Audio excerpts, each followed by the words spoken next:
বিয়ের প্রথম রাতে বিধবা হওয়া, এই ঘটনাটা হয়তো কারো কারো কাছে সমবেদনাপূর্ণ, তো কারো কারো কাছে অবিশ্বাস্য, তো আবার কারো কারো কাছে খুব হাস্যকর একটা ঘটনা।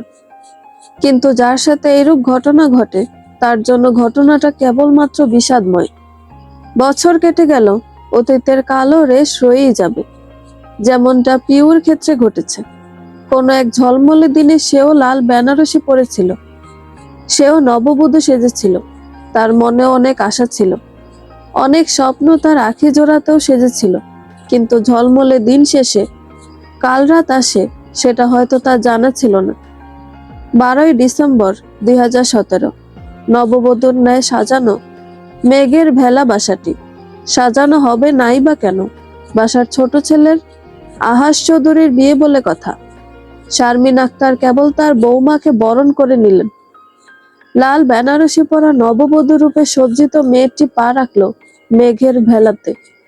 মেয়েটির নাম মোবাশ্বিরা জাহান, ভালোবেসে সবাই পিউ নামে ডাকে। পিউ এর বরণের পর আহানা, অর্থাৎ তার ননদ, তাকে আহাস এবং তার রুমে নিয়ে যায়। রুমটি বেশ সুন্দর এবং পরিপাটি।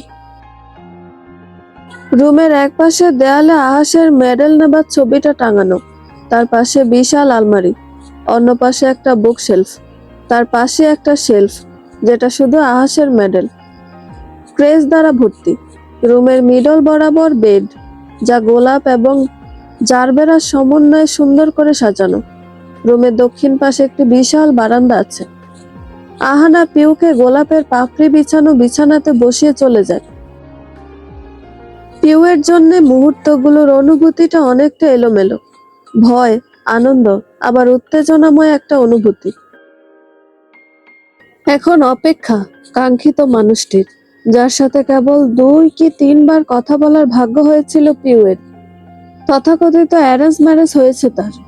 আহাস চৌধুরী পুলিশের ক্রাইম ব্রাঞ্চে কর্মরত একজন অফিসার। 5 ফুট 10 ইঞ্চি সুঠাম দেহি পুরুষকে প্রথম দেখাতে মনে ধরেছিল পিউয়ের। দেখা দেখি 2 সপ্তাহের মাঝে বিয়ে হয় তাদের। মনের মাঝে হাজারো প্রশ্ন, কৌতূহল, ভালো লাগার অনুভূতি নিয়ে বিছানায় বসে আছে সে। দরজা খোলার আওয়াজে খানিকটা চমকে ওঠে পিউ। মানুষটা ধীরে ধীরে তার কাছে এসে যখন পাশে বসলো, উত্তেজনার ভয়ে অনেকটা সিটিয়ে যায় পিউ। পিউ কপালে বিন্দু বিন্দু ঘাম জমতে দেখে ভুবন ভুলানো হাসি দিয়ে আহাস বলে, ভয় পেও না, আমি কোনো বাঘ বা ভাল্লুক নই। তোমার অনুমতি থাকলে হাতটা ধরতে পারি? আহাসের কথায় হা করে কিছুক্ষণ নিজের বরের দিকে তাকিয়েছিল পিউ। কোনো পুরুষ এত সুন্দর করে কথাও বলতে পারে, জানা ছিল না পিউয়ের। লজ্জায় লাল হয়ে যখন তাকে হাত ধরার অনুমতি দেয়, ঠিক তখনই আহাসের ফোন বেজে ওঠে। ফোন দিয়ে আহাস বারান্দায় চলে যায়। বেশ কিছুক্ষণ পর বারান্দা থেকে এসে ধীর গলায় বলে, আমাকে এখনই একটু বের হতে হবে। আজ রাতটা তোমার এবং আমার জন্য খুব ইম্পর্টেন্ট, তাও আমার যে দায়িত্বের শেষ নেই। তুমি অপেক্ষা করো প্লিজ। পিউ তখনও কিছুই বলে না, শুধু মাথা নাড়িয়ে সম্মতি জানায়। এটাই আহাসের সাথে তার শেষ কথা ছিল। আহাস শেরওয়ানি চেঞ্জ করে শার্ট প্যান্ট পরে বেরিয়ে যায়। সারা রাত পিউ লাল বেনারসিতে আহাসের জন্য অপেক্ষা করে। সকাল 8টা, বাইরের শোরগোলে পিউয়ের ঘুম ভাঙে। আশেপাশে তাকিয়ে দেখে আহাস এখনো আসেনি। খানিকটা অভিমানও জমে মনে। বিয়ের রাতে যতই কাজ থাকুক, নববধূকে একা রেখে কে চলে যায়? পরনের বেনারসি ছেড়ে একটা গোলাপি শাড়ি পরে নেয় সে। যতই হোক, নতুন বউ যে। সকাল সকাল রুমে পড়ে পড়ে ঘুমানোটা হয়তো ভালো দেখায় না। তার তো জানা ছিল না তার জন্য একটা বড় সারপ্রাইজ অপেক্ষা করছিল। বাহিরে যেয়ে দেখলো, বসার ঘরে সবাই মুখ গোমরা করে বসে রয়েছে। শারমিন বেগম এক পাশে বসে প্রচুর কাঁদছেন। আহানা তাকে কিছুতেই শান্ত করতে পারছে না। শওকত চৌধুরী পাথরের মতো এক জায়গায় বসে রয়েছে। হচ্ছেটা কি এখনো তার বোধগম্যের বাহিরে।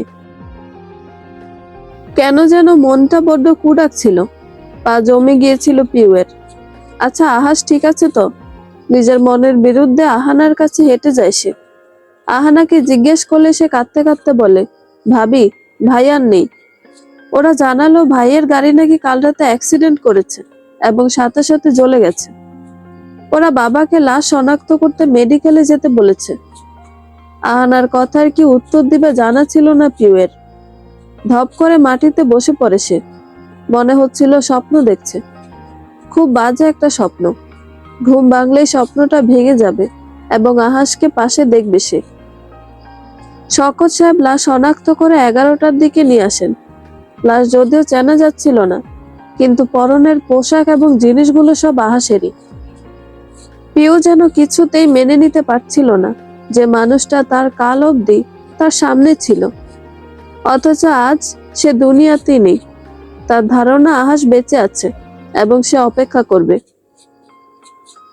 দিন যেতে থাকে, কিন্তু তার ফেরার নাম নেই। আহাসের মৃত্যুর 2.5 বছরের বেশি হতে চলেছে।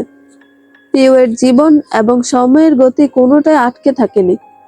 ছিল, অনেকেই পিউকে অলক্ষী নাম দিতে থাকে, কারণ আহাসের সাথে বিয়ের রাতে আহাস মারা যায়।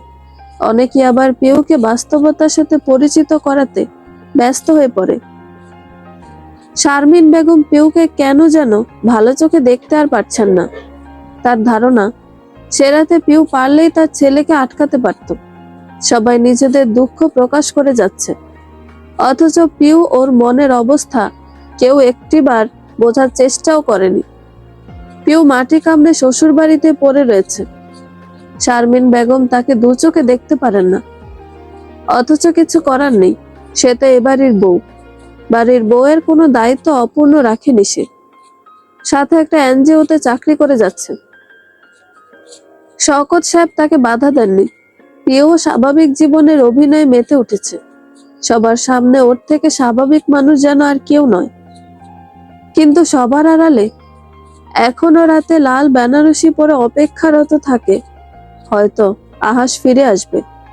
সেদিন হবে তাদের ফুলসজ্জা। গাড়ির হর্নে অতীতের কালো চ্যাপ্টার থেকে বের হয় পিউ। খুব বাজেভাবে হর্ন বাজাচ্ছে আশেপাশের গাড়িগুলো। সিগন্যাল ছেড়ে দিয়েছে, অনেকক্ষণ হয়েছে। কিন্তু পিউ অতীতের ভাবনায় এতটাই ডুবে রয়েছে যে ভুলেই গিয়েছে তার গাড়ি রাস্তা ব্লক করে রেখেছে। গাড়ির কাছে কেউ একজন সমানে নক করে যাচ্ছে। পিউ তাড়াতাড়ি গ্লাস নামাতেই একজন কালো শার্ট পরিহিত মধ্যবয়সী পুরুষ সানগ্লাস নামিয়ে কড়া কণ্ঠে বলে, গাড়ি চালানোর সময় যদি অন্যমনস্ক হয়ে থাকেন, দেখা যাবে গন্তব্যটা বাড়ির দিকে না হয়ে সরাসরি উপর হবে। আপনার সময়ের দাম না থাকতে পারে, অন্যদের আছে। 15 মিনিট ধরে সমানে হর্ন বাজাচ্ছি, আপনার তো হুঁশই নেই। এখন হা করে না থেকে প্লিজ মুভ। পিউ কোনো উত্তর দিতে পারল না। দোষটা তো তারই। লোকটাকে দেখে খুব ব্যস্ত মনে হচ্ছিল। পিউ কথা না বাড়িয়ে গাড়ি স্টার্ট দিল। গন্তব্যস্থান মেঘের ভেলা। রেস্টুরেন্টের টেবিলে বসে চেকের পাতায় সাইন করে নিশির দিকে এগিয়ে দিল অভ্র চৌধুরী। নিশি অভ্রের 6 নম্বর গার্লফ্রেন্ড। অভ্র চৌধুরী শওকত চৌধুরীর বড় ছেলে। 3 বছর হয়েছে দেশে ফিরেছে সে। আহাসের মৃত্যুর পর থেকে মেঘের ভেলাতে তার বসবাস। অভ্র নিজে অনেক বড় ব্যবসায়ী। দেশে বিদেশে তার ব্যবসা ছড়িয়ে আছে। গার্লফ্রেন্ডের লিস্ট তার বিশাল। পোশাকের মতো গার্লফ্রেন্ড বদলায় সে। কোনো নারী যদি স্বেচ্ছায় তার সাথে শারীরিক সম্পর্কে যেতে চায়, তাতে তার কোনো আপত্তি নেই। যখন বিরক্ত লাগা শুরু করে, নিজ থেকে ব্রেকআপ করে ফেলে সে। যেমনটা এখন নিশির সাথে করবে।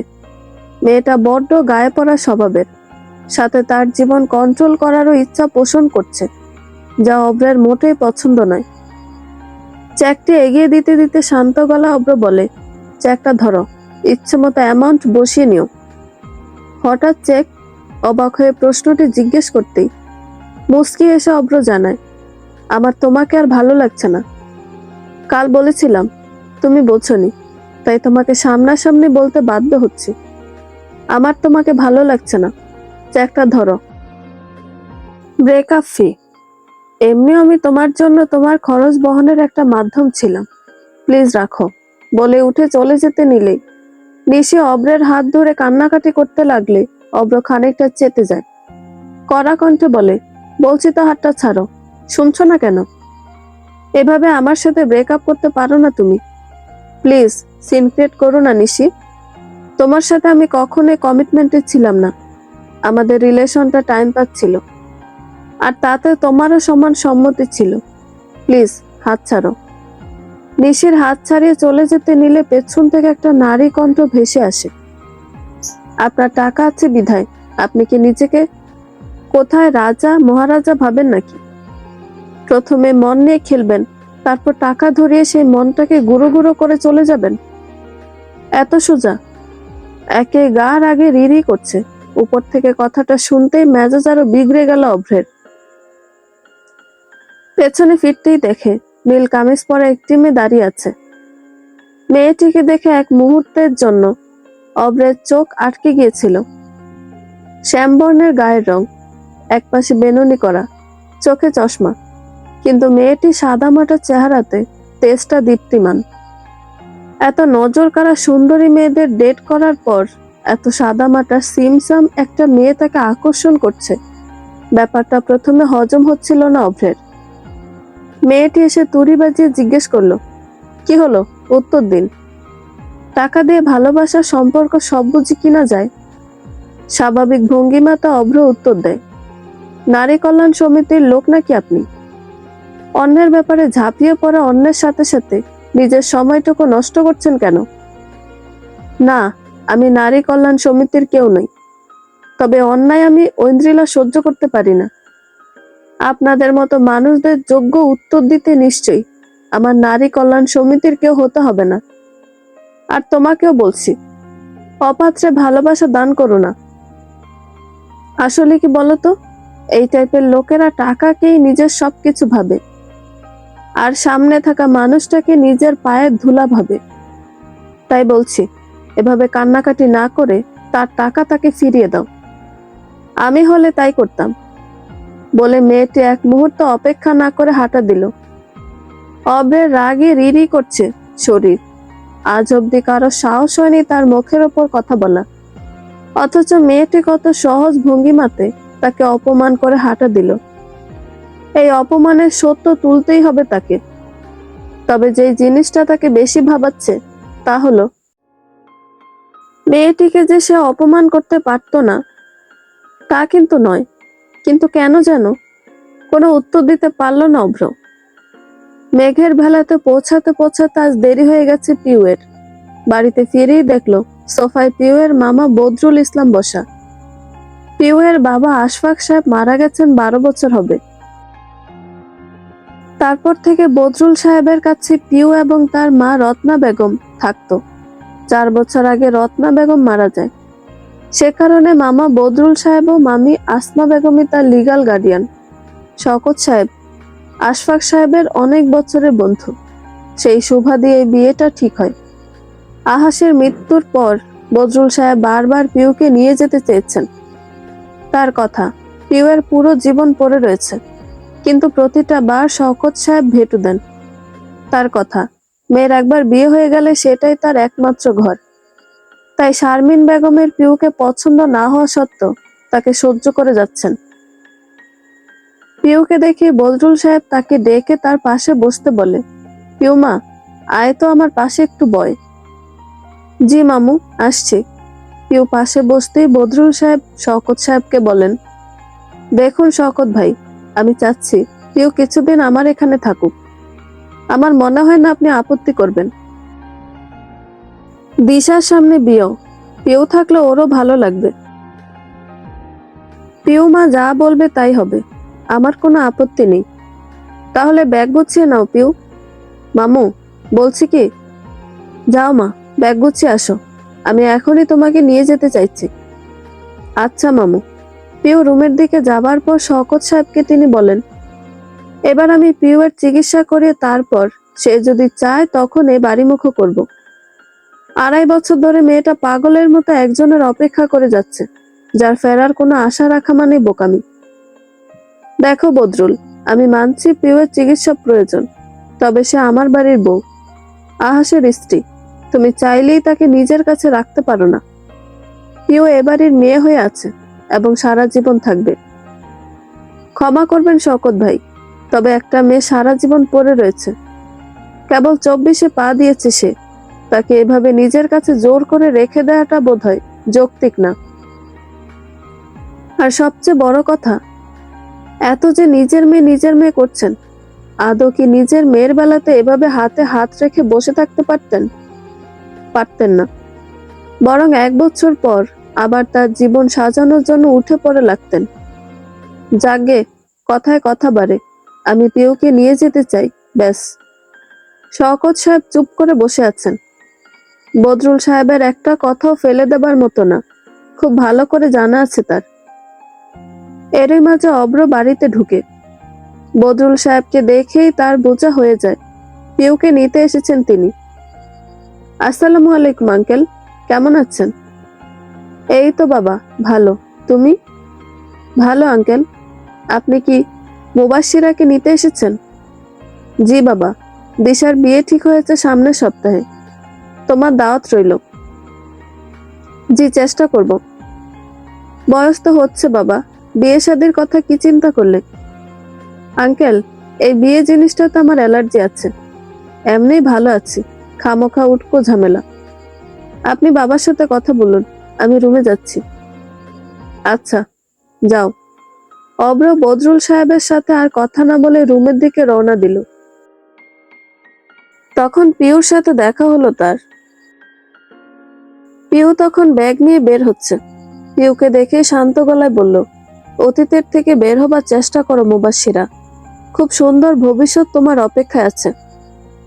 উনি ফিরবেন, কথা দিয়েছেন। লাশের ডিএনএ টেস্টের পরও যদি তুমি সত্যিকে মেনে নিতে না চাও, তাহলে আমি বলবো তোমার সত্যি ডাক্তার দেখানোর প্রয়োজন। অতীতকে আগলে আর কতদিন থাকবে? আপনিও কি অতীতকে আগলে রাখেননি? 26 বছর আগে যা হয়েছে সেটাকে কেন্দ্র করে এখনো নিজের বর্তমানটাকে নষ্ট করছেন না? আজ অব্দি বিয়েটুকু করেননি। প্রতি মাসে আপনার নতুন গার্লফ্রেন্ড হয়, এসবের পরে আমাকে জ্ঞান দেওয়াটা বোধহয় মানায় না অব্র ভাই।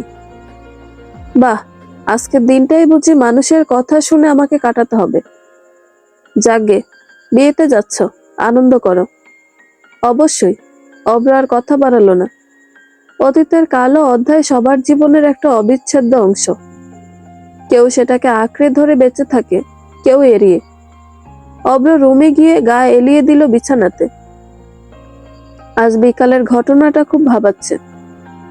ঐন্দ্রিলা নামক মেয়েটি বারংবার চোখের সামনে ভাসছে, এমনটা হবার কারণ বুঝতে পারছে না। মামা বাড়ি লাস্ট অনেক দিন আগে এসেছিল পিউ।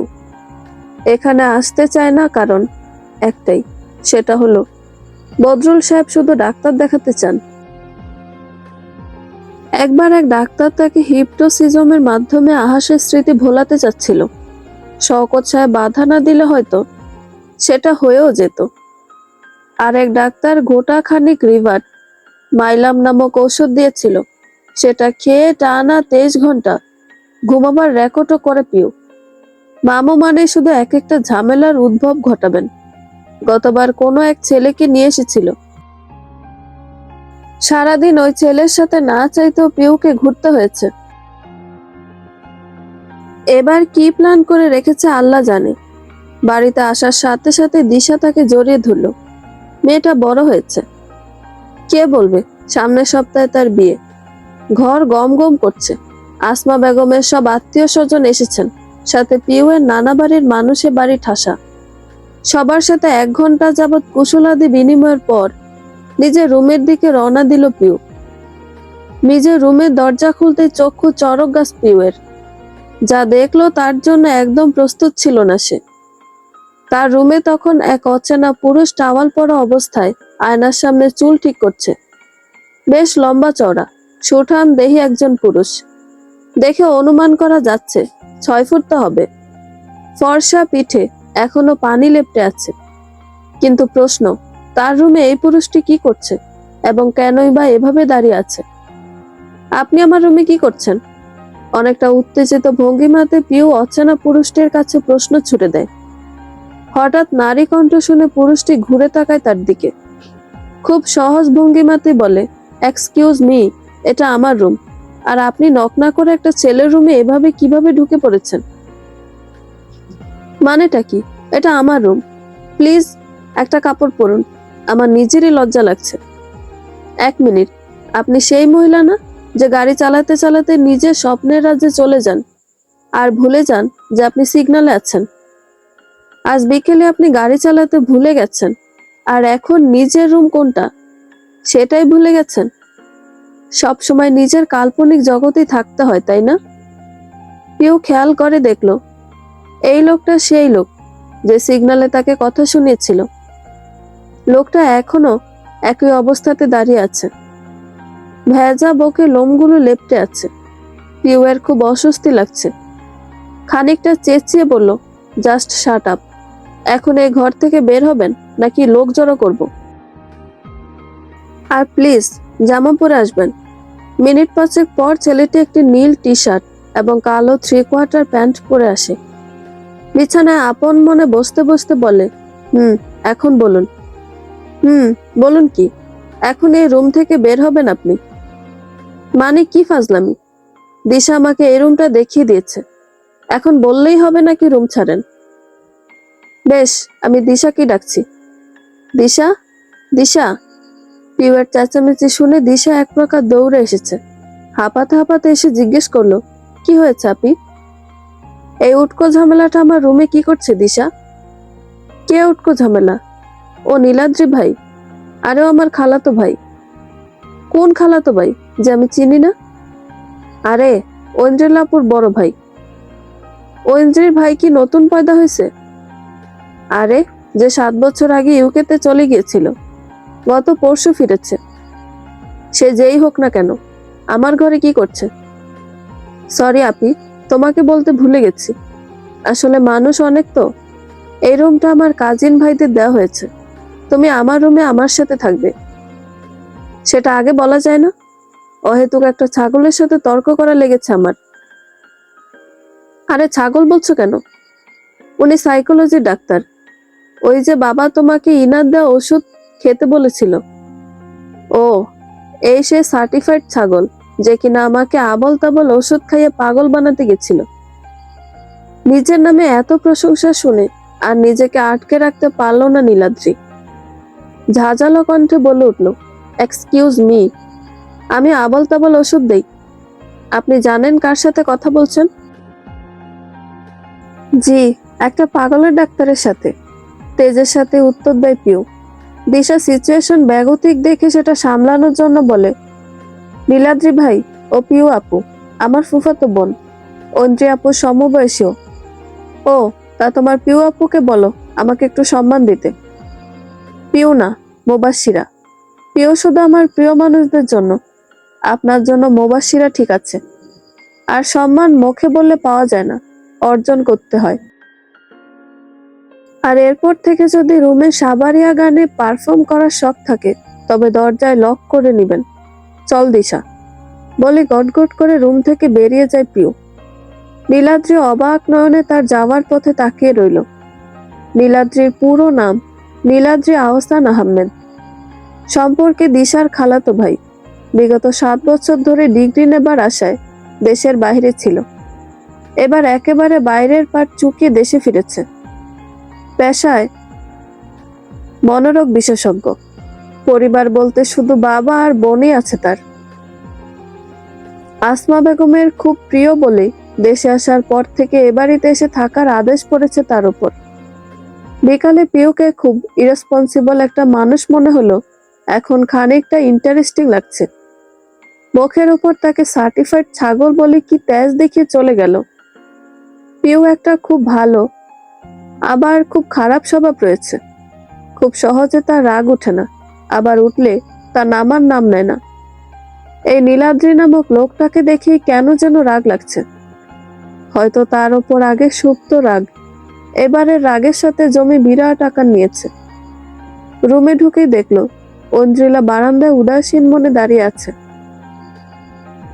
অন্যবার হলে দৌড়ে এসে জড়িয়ে ধরে। ঐন্দ্রিলা আহমেদ দিশার খালাতো বোন। মেয়েটার সাথে পিউয়ের বেশ ভাব। মনেই হয় না তাদের মাঝে রক্তের কোনো সম্পর্ক নেই। ঐন্দ্রিলা মেয়েটিকে যদি দুর্ভাগার ক্যাটাগরিতে ফেলা হয়, তবে টপ 10-এ ওর নাম পড়বে। জন্মের সময় নাকি যমজ বাচ্চা জন্ম দেবার কথা ছিল মেয়েটির, মা চাঁদনি বেগমের, কিন্তু প্রেগনেন্সির কমপ্লিকেশনের জন্য অপর বাচ্চা এবং মা কাউকেই বাঁচানো যায়নি, শুধু ঐন্দ্রিলাকে কোনো মতে বাঁচানো গেছে। এজন্য শরীফুল আহমেদ অর্থাৎ তার বাবা মেয়েকে বেশির চেয়েও বেশি ভালোবাসেন। ছেলে এবং মেয়ে সৎ মায়ের কবলে যাতে না পড়ে তাই দ্বিতীয় বিয়ে করার কথা চিন্তাও করেননি। ঐন্দ্রিলা এবং পিউ এর ভাবের এই কারণটাও আছে, একজন ছোট বয়সে বাবাকে হারায় তো আরেকজন মাকে চোখেও দেখেনি। ঐন্দ্রিলাকে উদাসীন দেখে পিউ ফিসফিসিয়ে দিশাকে জিজ্ঞেস করে, ঐন্দ্রি কি প্রেমে ছ্যাঁকা খেয়েছে? পুরোনো দিনের নায়িকাদের মতো উদাসীন হয়ে আছে কেন? না না, সেরকম কিছুই না। বিকেলে বাইরে গিয়েছিলাম, তখন কোন লোকের সাথে ঝগড়া হয়েছে নাকি? পিউ ধীর পায়ে ঐন্দ্রিলার কাছে যেয়ে বলতে লাগলো, যদি সত্যি কারোর সাথে প্রেম করে থাকিস বলতে পারিস, মামাকে বলে তোর বিয়েটা দিশার সাথে দিয়ে দিব। হঠাৎ কারোর কথা শুনে বেশ খানিকটা চমকে ওঠে ঐন্দ্রিলা। পিউকে এতদিন পর দেখে বেশ ভালো লাগছে ঐন্দ্রিলার। জড়িয়ে ধরে বলে, তুই কখন এসেছিস? যখন তুই তোর প্রেমিকের চিন্তায় বিভোর ছিলি। আরে দূর, একটা ঘটনাতে মেজাজটা খানিকটা চটেছিল, তেমন কিছুই না। ও, আমি ভাবলাম প্রেম প্রেম করছিস কিনা, ছ্যাঁকা খেয়ে বেঁকে আছিস। ভেতর এসে গায়ে এলিয়ে বলল পিউ। ঐন্দ্রিলা খানিকটা চেতে বলল, এসব প্রেম প্রেম প্রচুর ছ্যাবলামি লাগে। প্রেম কিরে? বাবু সোনা আলগা পিরিত, আমি তো ভেবে রেখেছি প্রেম ট্রেম না করে একেবারে বরকে ভালোবাসবো। একটা ক্লাসি ব্যাপার আছে, যেমনটা পিউ আপু আহাস ভাইকে করে। এত বছর ধরে ভালোবাসা সত্ত্বেও কখনোই সেদে তার সামনেও যেত না। শুধু বিয়ের আগে দুবার ঘুরতে গিয়েছিল, তাও বাবা বলাতে। হঠাৎ দিশার মুখে আহাসের কথা শুনে পুরনো স্মৃতিগুলো জীবন্ত হয়ে উঠল পিউয়ের সাথে। শান্তভাবে বলল, তোরা কথা বল, আমি একটু বাড়িটা ঘুরে দেখি। কতদিন পর এসেছি বল। পিউ আর কথা না বলে রুম ছেড়ে চলে গেল। ঐন্দ্রিলা দিশার মাথায় গাঁটটা মেরে বলতে লাগলো, মাতারি, তোর বয়সও বেড়েছে, বুদ্ধি হলো না। কোথায় কি বলতে হবে এখনো জানিস না? কি দরকার ছিল আহাসের কথা তোলা? সরি আপু, দিশার এই বেফাস কথা বলার স্বভাব জীবনও শুধরাবে না। ফটফাট করে কথা বলে দেয় মেয়েটা। ঐন্দ্রিলার বুঝতে বাকি নেই, পিউ এখন কিছুক্ষণ অতীতের পাতা উল্টাবে আর আহাসের সাথে হাতে গোনা স্মৃতিগুলোকে আবার জীবন্ত করার চেষ্টা করবে। রাত 9টা। খাবার টেবিলে শারমিন বেগম প্লেট গোছাচ্ছেন। এর মধ্যে শওকত সাহেব, অভ্র এবং আহানা এসে হাজির। এ বাড়িতে ঠিক 9:30টার মধ্যে খাবারের পাট চুকে যায়। অভ্র চেয়ার টেনে বসতে বসতেই শারমিন বেগম বলে উঠলেন, ফরিদা আপা ফোন করেছিলেন, তোমার বিয়ের ব্যাপারে মেয়ে দেখছেন। ছোট মা, আপনি ভালোভাবেই জানেন আমি এসব বিয়ের ঝামেলাতে জড়াতে চাচ্ছি না।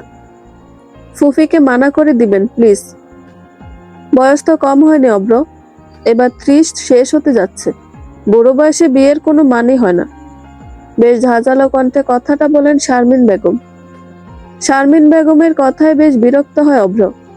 অভ্রের বিয়ে না করার কারণটা তিনি ভালোভাবেই জানেন, তবুও এক কথাই বলে যাচ্ছেন। অভ্রের খানিকটা রাগও হচ্ছে। আজকে এমনিতেই কেন যেন দিনটা খুব বাজে যাচ্ছে। উপরে তার ছোট মার এই বিয়ে নিয়ে ঘ্যানঘ্যানানি।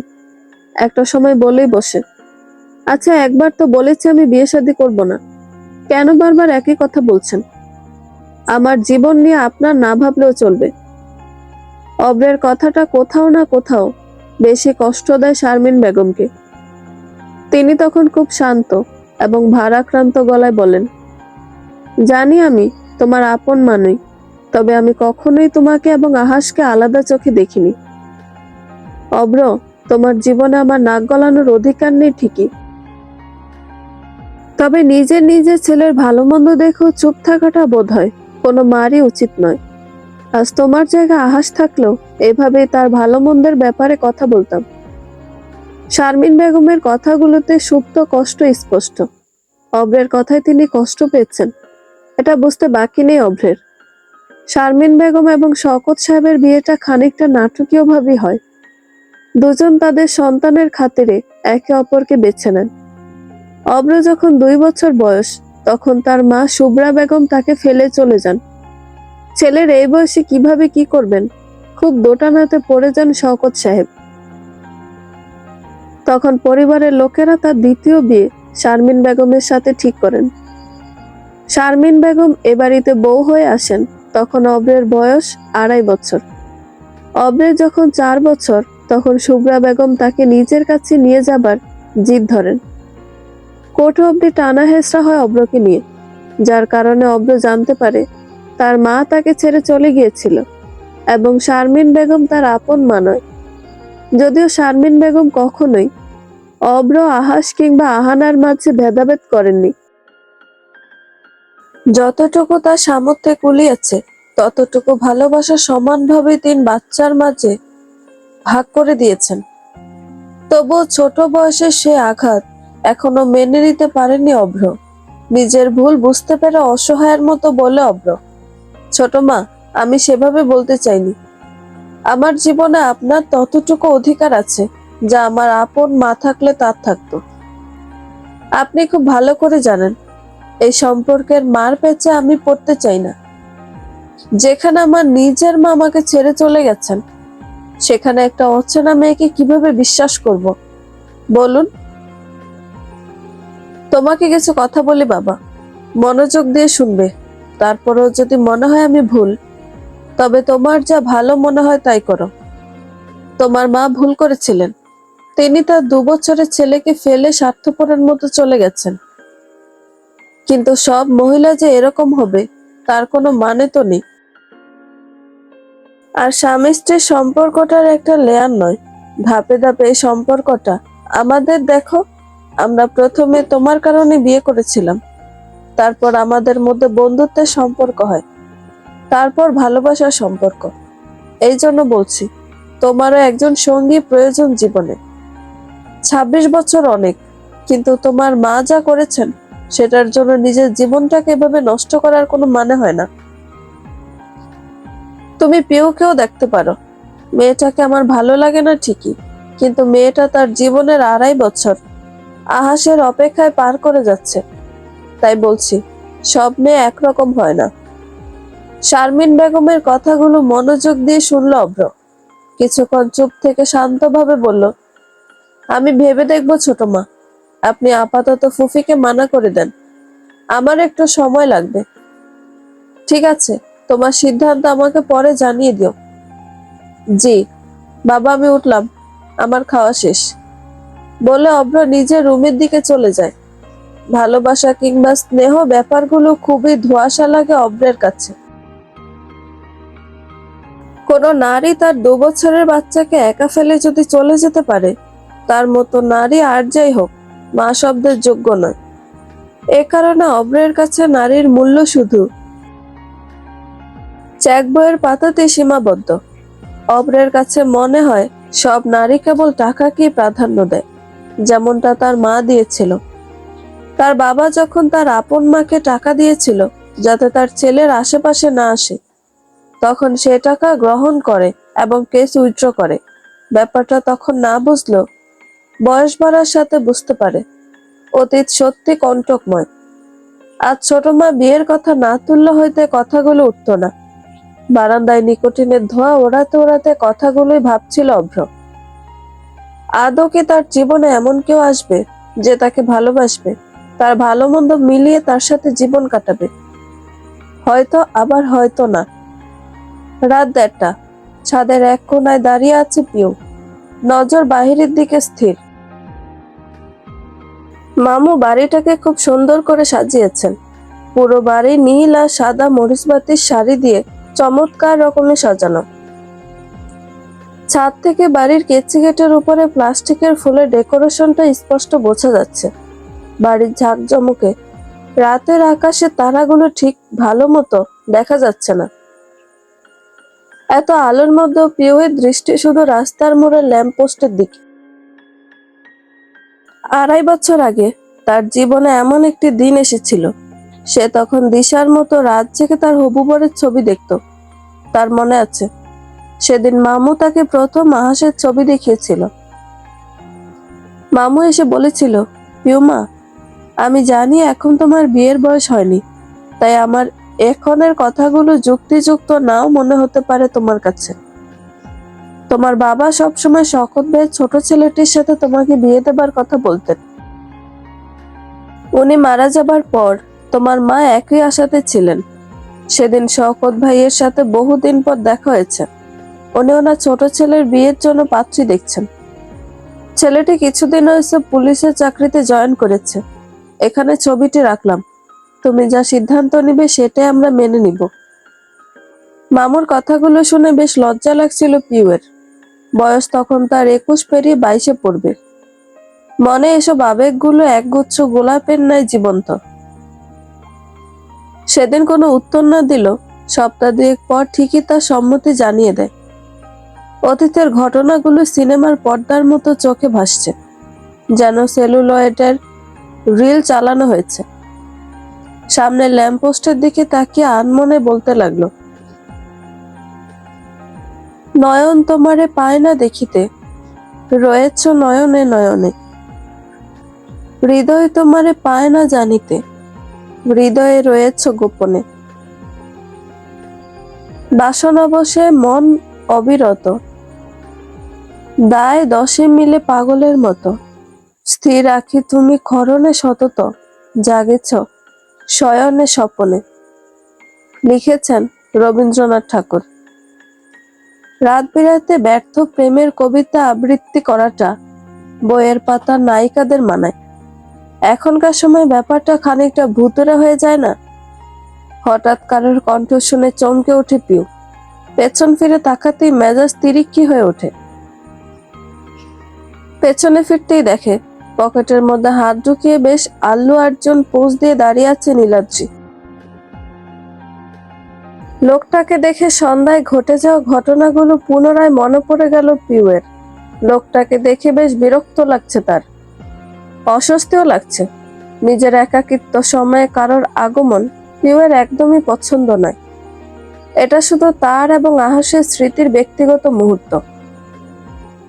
নিঃশব্দে নিজের রুমের দিকে রওনা দিতে নিলে নীলাদ্রি পিউয়ের হাত টেনে নিজের কাছে নিয়ে আসে।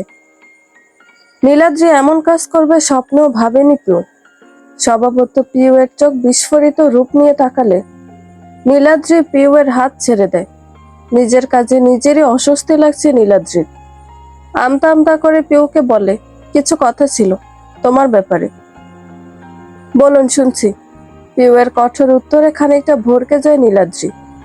কিছুক্ষণ চুপ থেকে হাত দুটি বুকে বেঁধে শান্ত গলায় বলে, মুবাশিরা, আমি জানি আমাকে তোমার তেমন পছন্দ নয়, তবে এখন থেকে আমার সাথে তোমার বহুবার দেখা হবে, তোমার ইচ্ছে থাকুক কিংবা না থাকুক। মানে, একটু খোলাসা করে বললে আমার জন্য ভালো হয় কিনা। খালু আমাকে তোমার ব্যাপারে সব বলেছেন। তিনি চান আমি তোমার চিকিৎসা করি, যদিও তোমার মেইনলি একজন সাইকোথেরাপিস্টের প্রয়োজন। বাট আমার মনে হয় আগে কিছুদিন তোমাকে আমার অবজার্ভে রাখলে বেটার হবে। আমি শুধু তোমাকে কাউন্সিল করব কিছুদিন। আপনাদের সমস্যা কি বলুন তো? কেন আমার পেছনে লেগে আছেন? আমি তো পাগল নই। মুবাশিরা, কাম ডাউন। তোমাকে কেউ পাগল বলছে না। আমি জাস্ট তোমাকে অবজার্ভ করব। আবার যদি মনে হয় যে তোমার কোনো প্রবলেম নেই, দেন খালুকে ক্লিয়ার করে বলে দিব যে ইউ আর অলরাইট। সত্যি বলতে কি, আহাস মানে তোমার হাজব্যান্ডের মৃত্যুর পর থেকে তোমার বিহেভিয়ার বেশ অ্যাবনর্মাল, যে কারণে এবার বেশ শক্ত কণ্ঠে পিউ বলে ওঠে, জানেন তো, জীবনটা একটা স্টেজের মতো, জল জ্যান্ত স্টেজ, যেখানে আপনাকে প্রতিনিয়ত অভিনয় করে যেতে হয়। প্রত্যেকটা মানুষের জন্য আলাদা আলাদা রোল, আলাদা আলাদা ক্যারেক্টার। এই দেখুন না, জীবনের সব থেকে সুখময় দিনটাই আমার জীবনের সব থেকে বিষাদময় হয়ে গেছে। তাই বলে কি আমার জীবন থেমে গেছে? না, আমার জীবন থামেনি। আমি অন্য কারোর বিয়েতে আনন্দ করতে চলে এসেছি, কারণ এখানে আমার ক্যারেক্টার কনের ফুফাতো বোনের, এবং আমি হাসি খুশি সেই ক্যারেক্টার পালন করব। সুতরাং আমার জীবন সাজানোর অহেতুক চেষ্টা করবেন না। আমি খুশি আছি, আমি ভালো আছি। আমার আপনার সিম্পেথির কোনো প্রয়োজন নেই, মিস্টার নীলাদ্রি। পিউয়ের কথা শুনে মুচকি এসে নীলাদ্রি বলে, সবাইকে মিথ্যে বলল, নিজেকে ঠকাতে পেরেছো কি? নিজের মনকে জিজ্ঞেস করে দেখো, সে আদৌ খুশি আছে তো, নাকি মানুষের সাথে অভিনয় করতে করতে নিজের অন্তঃসত্ত্বার সাথেও ছলনা শুরু করেছো? যদি সত্যিই ভালো থাকো, তাহলে রাতের পর রাত নির্ঘুম কাটে কেন তোমার? কেন তোমার ফেসবুক সার্চে সবার প্রথম নামটি আহাসের? কেন দিন শেষে তার মোবাইলে মেসেজ করো তুমি? মুবাশিরা, তুমি ভালো নেই, বরং আরো খারাপের দিকে যাচ্ছ। এতটা খারাপ যে তুমি কল্পনাও করতে পারছো না। তোমার ডাক্তার বলে বলছি না, একজন বন্ধু হিসেবে বলছি। অতীত একটা কণ্টকময় সত্যি, সেটাকে এড়ানো যায় না। এভাবে থাকলে একদিন নিজেই গুমড়ে গুমড়ে শেষ হয়ে যেতে হবে তোমায়। তো কি করব? আপনি আমার জায়গায় থাকলে কি করতেন? পৃথিবীর কেউ তাকে আমার কাছে ফিরিয়ে দিতে পারবে না, এটা অসম্ভব। এভাবে আমাকে অভিনয় করে যেতে হবে, শেষ নিঃশ্বাস অবধি অভিনয় করে যেতে হবে। এটা তোমার ভুল ধারণা। আমরা তো মানুষ মুবাশিরা, এক না এক সময় আমাদের মরতেই হবে, এটা বাস্তবতা। আহাসের মৃত্যু একটা বাস্তবতা, এটা তোমাকে মানতেই হবে। তাই বলে কি তোমার জীবন থেমে থাকবে? তুমি নিজেকে থামিয়ে রেখেছো, এখনো সে 2.5 বছর আগে সেই দিনে নিজেকে আটকে রেখেছো। প্লিজ মুভ অন মুবাশিরা, অনেক সুন্দর পৃথিবী তোমার জন্য ওয়েট করছে। কাউকে কোনোদিন ভালোবেসেছেন? হুট করে পিউয়ের ভাবলেশীন প্রশ্নে খানিকটা ভরকে যায় নীলাদ্রি। কি উত্তর দিবে বুঝে উঠতে পারছিল না নীলাদ্রি। নীলাদ্রিকে চুপ থাকতে দেখে টিটকারের হাসি দিয়ে পিউ বলে, উত্তর নেই মানে ভালোবাসেননি? আমি ভালোবেসেছি। আহাস আমার প্রথম প্রেম, ভালো লাগা, ভালোবাসা। আমার জীবনের প্রথম পুরুষ। ভালোবাসা নামক অনুভূতিটাই অন্যরকম। যেদিন আপনি কাউকে ভালোবাসবেন, সেদিন না হয় আমাকে জ্ঞানগুলো দিবেন। সেদিনও যদি মনে হয় আমার কাজগুলো পাগলামি, তবে আপনি যা বলবেন আমি তাই শুনব। রাত হয়েছে, আমি ঘুমোতে যাব, আসছি। পিউ এক মুহূর্ত অপেক্ষা না করে রুমের দিকে হাঁটা দিল। নীলাদ্রি পিউয়ের যাওয়ার দিকে তাকিয়ে রয়েছে। যতক্ষণ পিউকে দেখা যাচ্ছিল, পিউয়ের নজর তাকিয়ে দেখছিল। যখন আর পিউয়ের অবয়ব মিলিয়ে গেল, তখন পকেট থেকে একটা সিগারেট বের করে তা ধরিয়ে ছাদের কার্নিশে গিয়ে বসলো।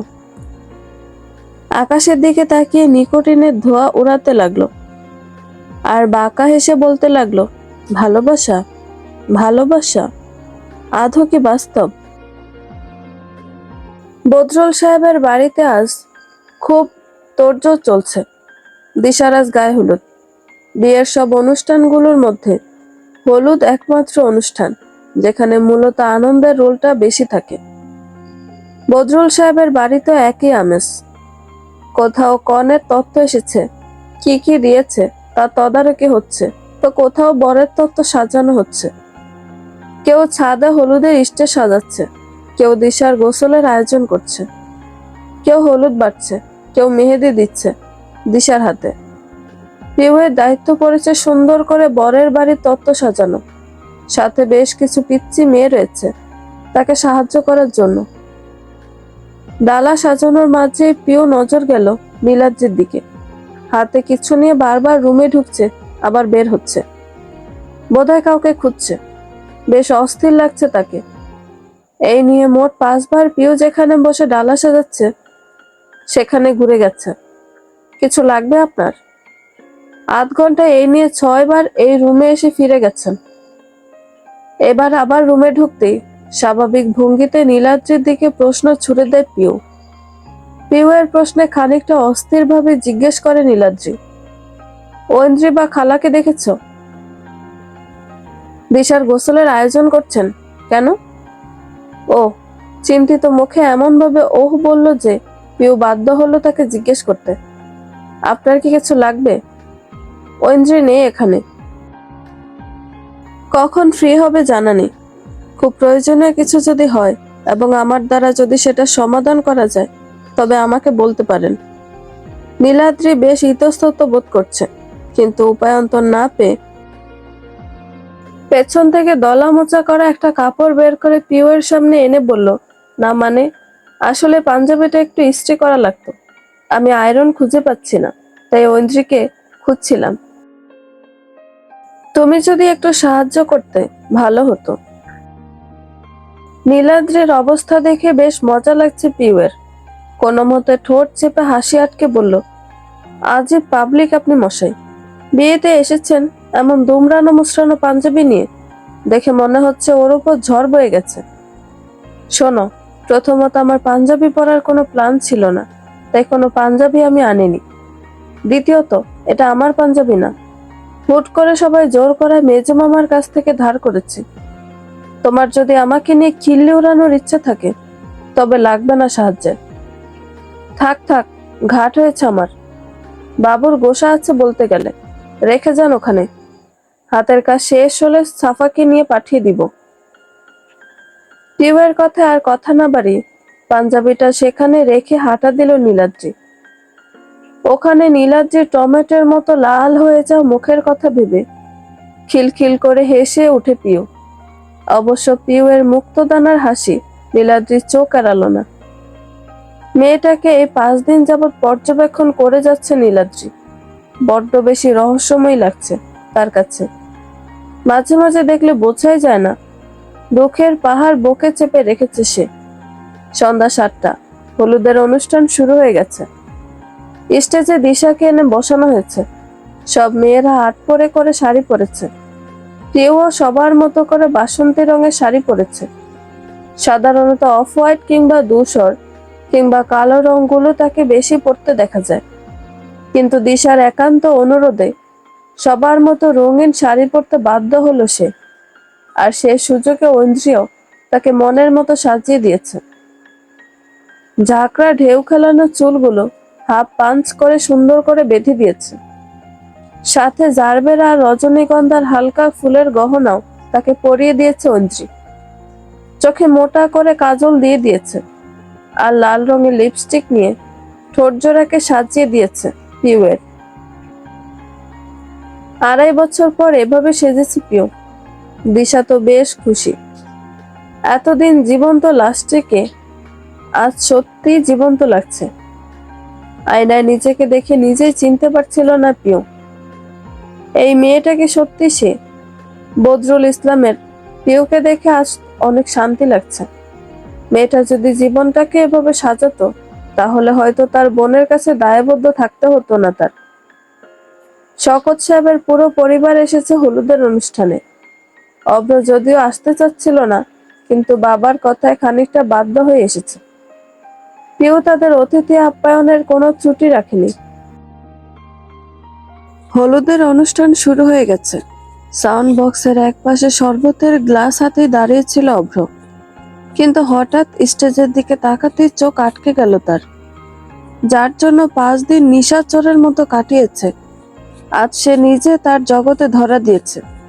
বাসন্তী কালারের শাড়িতে বেশ লাগছে ঐন্দ্রিলাকে। কোনো ভারী গহনা নেই, শুধু খোপায় বেলি ফুলের মালা পরা। একটা অন্যরকম স্নিগ্ধতা তার মাঝে আছে। অভ্র খুব খুঁটিয়ে পা থেকে মাথা অব্দি ঐন্দ্রিলাকে দেখে নিল। বাঁকা হাসি দিয়ে স্টেজের কাছে গেল সে। পিউ অভ্রকে দেখে জিজ্ঞেস করলো, ভাইয়া কিছু লাগবে? না। আচ্ছা, এই মেয়েটাকে? কোন মেয়ে বলুন তো? বেলি ফুলের খোপা হলি। ও ও ঐন্দ্রিলা, আমার দুঃসম্পর্কের খালাতো বোন। পিউয়ের কথায় চাপা সরা অভ্র বলে উঠল, বেআইন বলে কথা, ঠাট্টা তামাশা তো করাই যায়। কিছু বললেন ভাইয়া? ওহো, থাকো, বলে অভ্র চলে গেল সেখান থেকে। মাথায় এখন ছক কষছে মেয়েটাকে কিভাবে শায়েস্তা করা যায়। স্টেজ থেকে নেমে ভেতরের দিকে রওনা হলো ঐন্দ্রি। হলুদের দ্বিতীয় বাটিটা নিয়ে যেতে হবে স্টেজে তাকে। টেবিলের থেকে বাটিটা নিতে গেলে অনুভব করতে পারলো কারণ নিঃশ্বাস ঘাড়ের উপর পড়ছে। সবাই ছাদে বিধায় খানিকটা থমকে যায় ঐন্দ্রি। তাড়াতাড়ি পেছনে ফিরলে খানিকটা চমকে ওঠে সে। তার ঠিক পেছনে সাদা পাঞ্জাবি এবং হলুদ কোটি পরিহিত একজন পুরুষ দাঁড়িয়ে আছে। বেশ লম্বা লোকটি নীলাদ্রির কাছাকাছি তো হবে। ফর্সা মুখে খোঁচা খোঁচা দাড়ি, চুলগুলো জেল দিয়ে কায়দা করে স্টাইল করা। প্রথমে চিনতে না পারলেও পরে ঠিক চিনতে পারে লোকটি সেই ব্যক্তি যার সাথে রেস্টুরেন্টে তর্কাতর্কি হয়েছিল। লোকটি তার দিকে বেশ ঝুঁকে দাঁড়িয়ে আছে, ঠোঁটের কোণে দুষ্টু হাসি রেখা। এই লোক এখানে এসে টপকাবে এটা কল্পনা তো চিন্তা করেনি ঐন্দ্রী।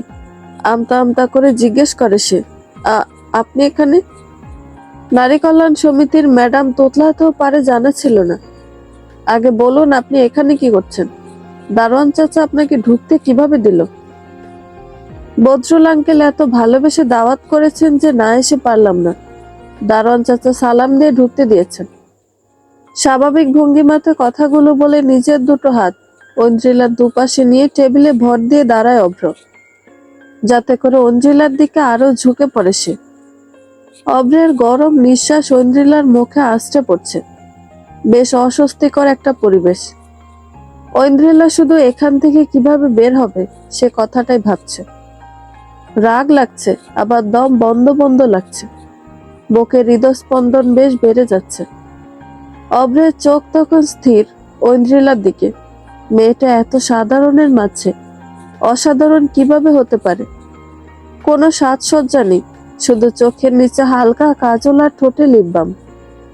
এভাবেও কোনো নারীকে নজর কাড়া সুন্দর লাগতে পারে? বেলি ফুলের মিষ্টি মাতাল করা ঘ্রাণ নাকে আসছে। এ নারীর সঙ্গ তাকে বিরক্ত করছে না, বরং মন চাইছে সময়টা থেমে যাক। অভ্রের নিপুণ নজর ঐন্দ্রিলাকে আরো অস্বস্তিতে ফেলে দিচ্ছে। হলুদের বাটিটা নিয়ে চলে যেতে নিলে অভ্রের দুহাত তাকে বেড়িবাঁধের মতো আটকে রেখেছে, যদিও তার শরীরে একবারও স্পর্শ করেনি। বেশ ক্ষিপ্ত কণ্ঠে বলে ওঠে ঐন্দ্রী, কি অসভ্যতা হচ্ছে, যেতে দিন আমাকে। পালিয়ে যেতে চাচ্ছ? সেদিন তো বেশ বড় বড় কথা বলেছিল, আজ পালাতে চাচ্ছ? আমি কিন্তু একটা কথাও ভুলিনি। সমস্যাটা কি বলুন তো? কেন পায়ে পা বিঁধিয়ে ঝগড়া করতে চাচ্ছেন? শুরুটা তুমি করেছিলে, আমি তো শেষটা টানছি। দেখুন, দেখছি, বলো। পথটা ছাড়ুন, আমি যেতে চাই। নয়তো? যদি না ছাড়ি কি করবে? আমি চিৎকার করব, মানুষ জড়ো করব। করো, do whatever you want to do, but কেউ আসবে না। ছাদে লাউড স্পিকারে গান চলছে। তোমার চিৎকার কাক পক্ষীরও কানে যাবে না। তোমার সাথে কিছু হয়ে গেলেও কেউ টের পাবে না। এবার বেশ চুপসে গেল ঐন্দ্রিলা। অভ্রের চোখের ভাষাটা বেশ ভয়ঙ্কর। অভ্র খেয়াল করলো ঐন্দ্রিলার চোখগুলো লাল হয়ে গেছে এবং তাতে পানি জমে গেছে। তাই ওর কানের কাছে মুখ নিয়ে ধীর এবং কড়া কণ্ঠে বলে, তাহলে ঐন্দ্রিলাও ভয় পায়। এবারের জন্য ছেড়ে দিচ্ছি। তবে অভ্র চৌধুরীর সাথে পাঙ্গা নিতে গেলে এমন পরিণতি হয়, কথাটা মাথায় ঢুকিয়ে রাখো। আর একটা কথা, খয়েরি ব্লাউজের নিচে সাদা ব্রাটা ঠিক মানায় না। বলে বা চোখ টিপ্পনি কেটে পকেটে হাত গুজে হাঁটা দিল অভ্র। পেছনে একবার ফিরেও তাকায় নিষে, তাকালে হয়তো দেখতে পেত। রাগ সামলাতে না পেরে গাল বেয়ে নোনা জলরাশি গড়িয়ে পড়ছে ঐন্দ্রিলার। এই একটা স্বভাব মেয়েটার, খুব রাগ হলে কেঁদে দেয়। অভ্রের বেশ শান্তি লাগছে, অপমানের বদলাটা নেওয়া হয়ে গেছে। সাথে আহত বাঘিনীর মতো ঐন্দ্রিলার চেহারাটাও দেখা হয়ে গেল। মেয়েটাকে যদি সারাক্ষণ চোখের সামনে রাখা যেত বেশ হতো। ঐন্দ্রিলা সেখানে ঠায় দাঁড়িয়ে আছে, রাগে গা রিরি করছে। লোকটা অসহ্যকর, খারাপ, অহংকারী, তা ঐন্দ্রিলার জানা ছিল। তবে এতটা নিচু মনের সেটা কল্পনাও করেনি যে। অভ্র নামের লোকটিকে তার প্রথম দেখা অপছন্দ হয়েছিল ঠিকই, কিন্তু এখন অভ্র নামক লোকটির প্রতি মনে ঘৃণার জাল বাসা বেঁধেছে। বেশ খানিক সময় হয়ে গেছে, অথচ হলুদের বাটি না আসা আসমা বেগম পিউকে নিচে পাঠান। পিউ ডাইনিং রুমে এসেই দেখে হলুদ হাতে টেবিলের কাছে ঐন্দ্রিলা দাঁড়িয়ে আছে। চোখ মুখ বেশ সুবিধার মনে হচ্ছে না। চোখ জোড়া, নাক বেশ লাল হয়ে আছে তার। পিউ ঐন্দ্রির কাঁধে হাত রেখে বলে, কি হয়েছে, তোকে এরকম লাগছে কেন? পিউয়ের কণ্ঠস্বরে সম্বিত ফিরে ঐন্দ্রিলার। নিজেকে সামনে নিয়ে বলে, তুই হলুদ নিয়ে উপরে যা, আমার শরীরটা ভালো লাগছে না। শরীর কি খুব খারাপ? আমি কি থাকবো তোর সাথে? লাগবে না, তুই উপরে যা। কত কাজ আছে বল। আমার একটু ভালো লাগলে আমি উপরে যাব। ঠিক আছে, নিজের খেয়াল রাখিস, দরজা লাগিয়ে দিস। সবাই আমরা উপরে তো। হুম। পিউ আর কথা বাড়ালো না, হলুদের বাটি নিয়ে উপরে ছুটলো। ঐন্দ্রিলা দিশার রুমে যে শাড়ি ছেড়ে নিল। খুব রাগ লাগছে, কেন যেন মনে হচ্ছে এখনো লোকটার অস্তিত্ব তার গায়ে লেগে আছে। দেরি না করে ওয়াশরুমে শাওয়ারের নিচে দাঁড়িয়ে পড়ল সে। দিশার হলুদের অনুষ্ঠান প্রায় শেষের দিকে, সব বড়দের হলুদ লাগানো শেষ। পিউ দিশার পাশেই ছিল, তখনই আহানা এসে তার কাছে দাঁড়ালো। পিউকে একটু টেনে নিয়ে বলল, ভাবি শোনো না, আমি না ক্রাশ খেয়েছি। কি? হুম, বড়সড় ক্রাশ খেয়েছি। কার ওপর? ওই যে হলুদ রঙের পাঞ্জাবি পরা ছেলেটা। পিউ কৌতূহলী চোখে তাকাতে খেয়াল করলো আহানা আর কাউকে নয়, নীলাদ্রিকে দেখাচ্ছে। হলুদ পাঞ্জাবিটা খারাপ লাগছে না লোকটাকে, হাতাগুলো ফোল্ড করে কোণে অবধি ওঠানো। হাতের কালো ঘড়িটি স্পষ্ট দেখা যাচ্ছে, সিল্কি চুলগুলো কপালে পড়ে রয়েছে। হলুদ উপলক্ষে দাড়ি কেটে ক্লিন শেভ করা মুখটা দেখে কেউ বলবে লোকটা শুধু আহানা নয়, তার থেকেও 6-7 বছরের বড়। উফ, লোকটা পারেও। কি দরকার এত মাঞ্জা মেরে আসার? পিউ এর খানিকটা বিরক্ত লাগলো, কিন্তু বিরক্তি প্রকাশ না করে আহানাকে বলল, তুমি শিওর তুমি এর উপর ক্রাশ খেয়েছ? হ্যাঁ ভাবি। তুমি চিনো তাকে? না, চিনি না, তবে আমার তো মনে হয় লোক ভালো না। ক্রাশই খাও, এর বেশি কিছুর দরকার নেই। কি বলছো? খুব ভালো মানুষ। হ্যাঁ হ্যাঁ, আমি তো শাড়িতে পা বেঁধে পড়ে যাচ্ছিলাম, উনি পুরো হিরোর মতো এসে আমাকে ধরলেন। কি মিষ্টি করে কথা বলে। এমন একটা লোককে বিয়ে করলে মন্দ হয় না। আমার তো মনে হয় আমার থেকে 2-3 বছর বড় হবে। এই মেয়ে, কমপক্ষে তোমার থেকে 10 বছর বড় হবে এই লোক। অব্র ভাইয়ের বয়সী। এত বড়? কই চেহারাতে তো বোঝা যায় না। সমস্যা নেই, চেহারাতে না বোঝা গেলেই চলবে। তবে তুমি কিভাবে জানো ওনার বয়স এত? কারণ আমার দূর সম্পর্কের খালাতো ভাই হন উনি। তাহলে যে বললে চেনো না? আমার তাকে পছন্দ নয়, তাই বলেছিলাম। যাকগে, ভালোই হলো। একটু পরিচয় করে দাও না। কি নাম তার? মাকে বলি। দূর ভাবি, এমন করছো কেন? আমি না তোমার একমাত্র ননদ। ওনার নাম নীলাদ্রি। শান্তি। শোনো, ক্রাশ যেন ক্রাশের মতোই থাকে। ঠিক আছে ঠিক আছে। আহানার মুখে হাসি রেখা ফুটে ওঠে। এবার ফেসবুকে শেষ ভরসা তার। কেউ আর কথা বাড়ালো না। বাচ্চা মেয়ে, মন শুধু উড়ু উড়ু ভাব। শুধু শুধু কিছু বলে লাভ হবে না। রাত 9টা। ছাদ বিশাল বড় হওয়ায় স্টেজের অপোজিটে খাবারের আয়োজন করা হয়েছে। সামিয়ানা টাঙানো জায়গায় সব গেস্টদের বসানো হয়েছে। অব্রের চোখ শুধু ঐন্দ্রিলাকে খুঁজে বেড়াচ্ছে। তখনের ঘটনার পর থেকে এখন অবধি একবারের জন্য মেয়েটার দেখা মেলেনি। কোথাও যেন একটা অস্থিরতা কাজ করছে অব্রের। আচ্ছা, তখন কি মজা করতে গিয়ে মাত্রা ছাড়িয়ে গেছিল? একটু বেশি কি বাড়াবাড়ি করে ফেলেছে সে? মনটা বড্ড বেশি খসখস করছে, কিন্তু কাউকে জিজ্ঞেসও করতে পারছে না মেয়েটা এখন কোথায়। কেউ দেখছে না যে ওকে ছলে বলে কৌশলে জিজ্ঞেস করবে ঐন্দ্রিলা কোথায়। মেয়েটাকে সায়স্তা করে শান্তি পাচ্ছে না অব্র। বাড়ির সবাই গেস্টদের খাওয়াতে ব্যস্ত হয়ে পড়েছে। দিশার সব কাজিনরাই সার্ভ করছে। পিও তাই পিছপা হয়নি।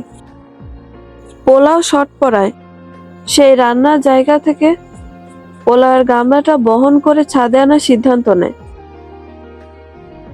একে তুলোর মতো ওজন, উপরে এত ভারী গামলা। একটা সময় নিজেকে ব্যালেন্স করাই দায় হয়ে যাচ্ছিল। ঠিক তখনই এক জোড়া শক্ত হাত তাকে সামলে নেয়। মাথা উঁচু করে দেখে নীলাদ্রি তাকে বেশ সুন্দর করে আগলে নিয়েছে। পিউ কিছু বলতে যাবে, তার আগে বুলেটের গতিতে ক্ষিপ্ত গলায় বলে ওঠে নীলাদ্রি, নিজেকে তো সামলাচ্ছে এই অনেক, অহেতুক নিজের ওজনের কিছু সামলানোর চেষ্টা করে বাহাদুরি দেখানোর তো মানে হয় না। আমি তো ফ্রি ছিলাম, আমাকে ডাকলেই তো হতো। আর একটু হলে গামলা সহ উল্টে পড়তে, তখন এই তালের বড়ার মতো নাকটা ভেঙে যেত। বলে গামলাটা নিজের হাতে নিয়ে নিল নীলাদ্রি। নীলাদ্রির কথাগুলো ঠিক হজম হলো না পিউয়ের। অমনি তেরে চাপা গলায় বলতে লাগলো, আপনার বুঝি এত সময় আমাকে সাহায্য করার? আমি তো ভেবেছি আপনি আজ ননির পুতুল সেজে মেয়েদের ক্রাশ খাওয়ানোর কাজে কার্যরত আছেন। ও হ্যালো, ক্রাশ খাওয়ানো মানেটা খুব সোজা। শিং ভেঙে বাছুর সেজে রয়েছেন কিনা, ছোট ছোট মেয়েরা আপনার উপর ক্রাশ খাচ্ছে। এখন আমি জন্মগত হ্যান্ডসাম হলে আমার কি দোষ? কেউ যদি আমার উপর ক্রাশ খায়, আমি তো ডেকে তাকে বলতে পারি না, আমার উপর ক্রাশ খেও না, আমার উপর ক্রাশ খেও না। নির্লজ্জ লোক আপনি। এই উপাধিটা না শুধু তুমি দিয়েছ। আমার মতো ইনোসেন্ট একটা ছেলেকে কিভাবে পারলে এমন অপবাদ দিতে? হায় নির্মম পাষাণ দুনিয়া, কোথায় যাব আমি?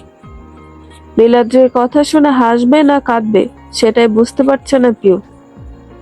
এর সাথে কথা বলে পারার সাধ্য তার নেই, চেপে যাওয়াটাই সুবিধার হবে। তাই আর কথা না বাড়িয়ে সামনে হাঁটা দিল পিউ। নীলাদ্রিও পেছন পেছন ছাদে গিয়ে পৌঁছালো। ছাদে যেতে না যেতে আসমা বেগমের ডাক পড়ল, পিউ মা, এদিকে একটু আয় তো।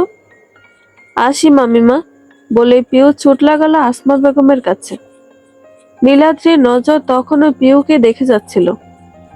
পিউয়ের কেসটা নীলাদ্রির কাছে বেশ নতুন, কারণ এই ধরনের মানুষের মাঝে কোনো অস্বাভাবিকতা লক্ষ্য করা যায় না। পিউ স্বাভাবিকের চেয়েও স্বাভাবিক। কে জানে কোন অদৃশ্য ভবিষ্যৎ তাদের জন্য অপেক্ষা করছে। চিন্তা জাল থেকে বেরিয়ে কাজে মনোযোগ দিল নীলাদ্রি। অবশ্য নীলাদ্রির এরূপ চাহনি কারোর চোখ এড়ালো না। রাত 12টা, অনুষ্ঠান শেষ, 1 ঘন্টা হয়েছে। সব গেস্ট চলে গেছে। সবকিছু গুছিয়ে সবাই এখন ঝাড়া হাত পা। এখন যে যেখানে জায়গা পাবে সেখানেই ঘুমিয়ে পড়বে। আজকে বেশ খাটুনি গেছে। পিউ রুমে এসে লাইট অন করতেই দেখতে পেল খাটের এক কোনায় কাঁথা মুড়ি দিয়ে শুয়ে আছে ঐন্দ্রিলা। দিশা এবং তার শাড়ি মাটিতে গড়াগড়ি খাচ্ছে। দিশা তখন বারান্দায় তার হবু বর হৃদয়ের সাথে কথা বলতে ব্যস্ত। দীর্ঘশ্বাস ফেলে শাড়িগুলো গোছাতে লাগলো পিউ। মিনিট 20 পর নিজে ফ্রেশ হয়ে এসেও দেখে তার বোনদের কোনো পরিবর্তন নেই। যে যেখানে ছিল তারা সেখানেই আছে। প্রচুর টায়ার্ড লাগছে তার, কিন্তু এখন বিছানা করতে হবে। এখনই খালা মামিদের আগমন ঘটবে। রুমে যেহেতু শর্টেজ, সুতরাং এই রুমেই তারা থাকবেন। উপায়ন্তর না পেয়ে ঐন্দ্রিলাকে বেশ কিছুক্ষণ ধাক্কা দেওয়া হয়েছে। কোনো হেলদোল না পেয়ে বাধ্য হয়ে কাঁথা সরিয়ে ধাক্কা দিয়ে ওঠানোর সিদ্ধান্ত নিল পিউ। কাঁথা সরিয়ে গায়ে হাত দিতে খেয়াল করলো ঐন্দ্রিলার গায়ে অসম্ভব জ্বর এবং সে অচেতন হয়ে ঘুমোচ্ছে। বিয়ে বাড়ি এমনিই কত ঝামেলা, এখন ঐন্দ্রিলার কথা বললে হিতে বিপরীত হবে।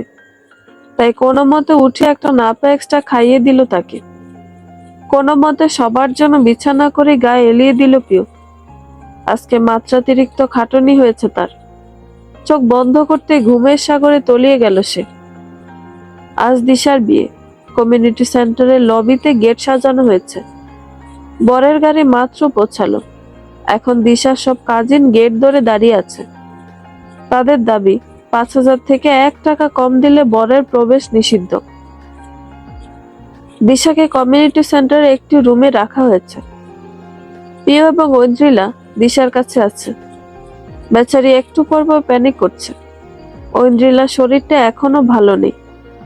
জ্বর যদিও নেই, তবে এখনো শরীরটা দুর্বল। মনের মধ্যে কোথাও যেন একটা ভয় লাগছে, আজ আবার ওই অভ্র নামক লোকটার সাথে না দেখা হয়। আপন খালাতো বোনের বিয়ে না হলে কোনো একটা অজুহাত দিয়ে না আসার একটা চেষ্টা করত, কিন্তু সেটা সম্ভব নয়। ওরা বোধহয় এখনো হৃদয়কে ঢুকতে দেয়নি। ঐন্দ্রি আপু, একটু দেখে আসবা ওরা হৃদয়কে ঢুকতে দিল কিনা। এরই মধ্যে দিশার প্রশ্ন ঐন্দ্রিলার হুঁশ ফিরে। দিশার প্রশ্নে ঐন্দ্রিলা মজার ছলে বলে, তুই তো এখনই ওই বাড়ির হয়ে গেলি রে দিশা। এটা ঠিক। পিউরে, আমাদের বোনটা বিয়ের আগে পর হয়ে গেল। সে আর বলতে, যাক যা একটু ভেবেছিলাম এই হাত ধোয়া জুতো চুরি গেট ধরা টাকাগুলোর 5% শেয়ার তোকে দিব দিশা, কিন্তু তোর আর সেটা পাওয়া হবে না রে। পিও ঐন্দ্রিলার সাথে তাল মিলিয়ে কথাটা বলে উঠল। এমনি বিয়ের হাজারো টেনশন এবং ভয়ে মেয়েটার অবস্থা খারাপ। এখন বোনদের এমন ঠাট্টার কবলে পড়ে আরো যায় যায় অবস্থা। এবার কাঁদো কাঁদো গলায় বলে উঠল, দূর, ভালো লাগে না। এমন করছো কেন? আমি আর এই সাজ নিয়ে বসে থাকতে পারছি না। কখন এই অনুষ্ঠান শেষ হবে? এখন থেকে বাসর ঘরে ঢোকার তাড়ায় আছিস তুই? সেটা কখন বললাম? তোমরা আমার বোনেরা তো। আচ্ছা থাক, আর লেকপুল করিস না ঐন্দ্রিলা, বেচারি এখনই কেঁদে দিবে। হা, তুই এখানে থাক, আমি নিচের অবস্থা দেখে আসি। দোলাবাই কি জয়ী হলো নাকি আহত সৈনিক? বলে নিচের দিকে রওনা দিল ঐন্দ্রিলা। নিচে যেয়ে দেখলো আসমা বেগম তার জামাইকে বরণ করছেন। শেষমেশ 3,500 টাকায় কনে পক্ষ রাজি হলো এবং হৃদয়কে ঢুকতে দেয়া হলো। ঐন্দ্রিলাকে দেখেই তার মেজো মামার মেয়ে সাফা এসে আক্ষেপের স্বরে বলতে লাগলো, আর বলিস না ঐন্দ্রি আপু, এই দুলাভাইটা জন্মের কিপটা। কেন, কি হয়েছে? দেখ না, 3,500 উপরে উঠলই না, আর ফুফু এসে এমন রাম ধমক দিল যে বাধ্য হয়ে গেট ছাড়তে হলো। সমস্যা নেই, স্টেজে এমন ব্যবস্থা করিয়েছিস যে জুতো খুলে ওঠা লাগবে। তাই? রেডি থাকিস। তুমি বেস্ট। I know. ঐন্দ্রিলার হঠাৎ কেন যেন মনে হচ্ছে একজোড়া সূক্ষ্ম চোখ তাকে নিপুণভাবে দেখে যাচ্ছে, কিন্তু বিয়ে বাড়িতে এত মানুষ কে দেখছে সেটা বোঝার কোনো উপায় নেই। ঐন্দ্রিলা ঠিক পাত্তা না দিয়ে দিশার কাছে চলে যাবার জন্য রওনা দিল। হঠাৎ একটি বাচ্চা ছেলে এসে একটি টিস্যু ধরিয়ে দিয়ে বলল, এটা তোমার জন্য আপু। কে দিয়েছে তোমাকে এটা? অবাক চোখে বাচ্চাটিকে প্রশ্ন করতেই বাচ্চাটি দৌড়ে চলে গেল। টিস্যু পেপারটা খুব সুন্দর করে ফোল্ড করা এবং তাতে কিছু লেখা, যা না খুলে ঐন্দ্রিলা বুঝতে পারছে। মনে হাজার প্রশ্নের ঝুড়ি নিয়ে টিস্যু পেপারটা খুলতেই নীল কালির কিছু লাইন তার চোখে ভেসে ওঠে। লাইনগুলো এরকম, বেগুনি রংটা আগে ভালো না লাগলো, আজ রংটাকে অন্যরকম ভালো লাগছে, বড্ড আপন লাগছে। এখন আমি খুব কনফিউজড, এটা রঙের জাদু নাকি তোমার? লাইনগুলো পড়ে খানিকক্ষণ থম মেরেছিল। প্রথমত, আজ সে বেগুনি কাতান শাড়ি পরেছে, তাই চিরকুটটা তাকে পাঠানো হয়েছে সেটা বোঝাই যাচ্ছে। কিন্তু কথাটা হলো, কে পাঠিয়েছে? নিচে আসার পর থেকে মনে হচ্ছিল কেউ তাকে দেখছে। তারপরে চিরকুট। মাথাটা কয়েক মিনিটের জন্য হলেও হ্যাং হয়ে গেল ঐন্দ্রিলার।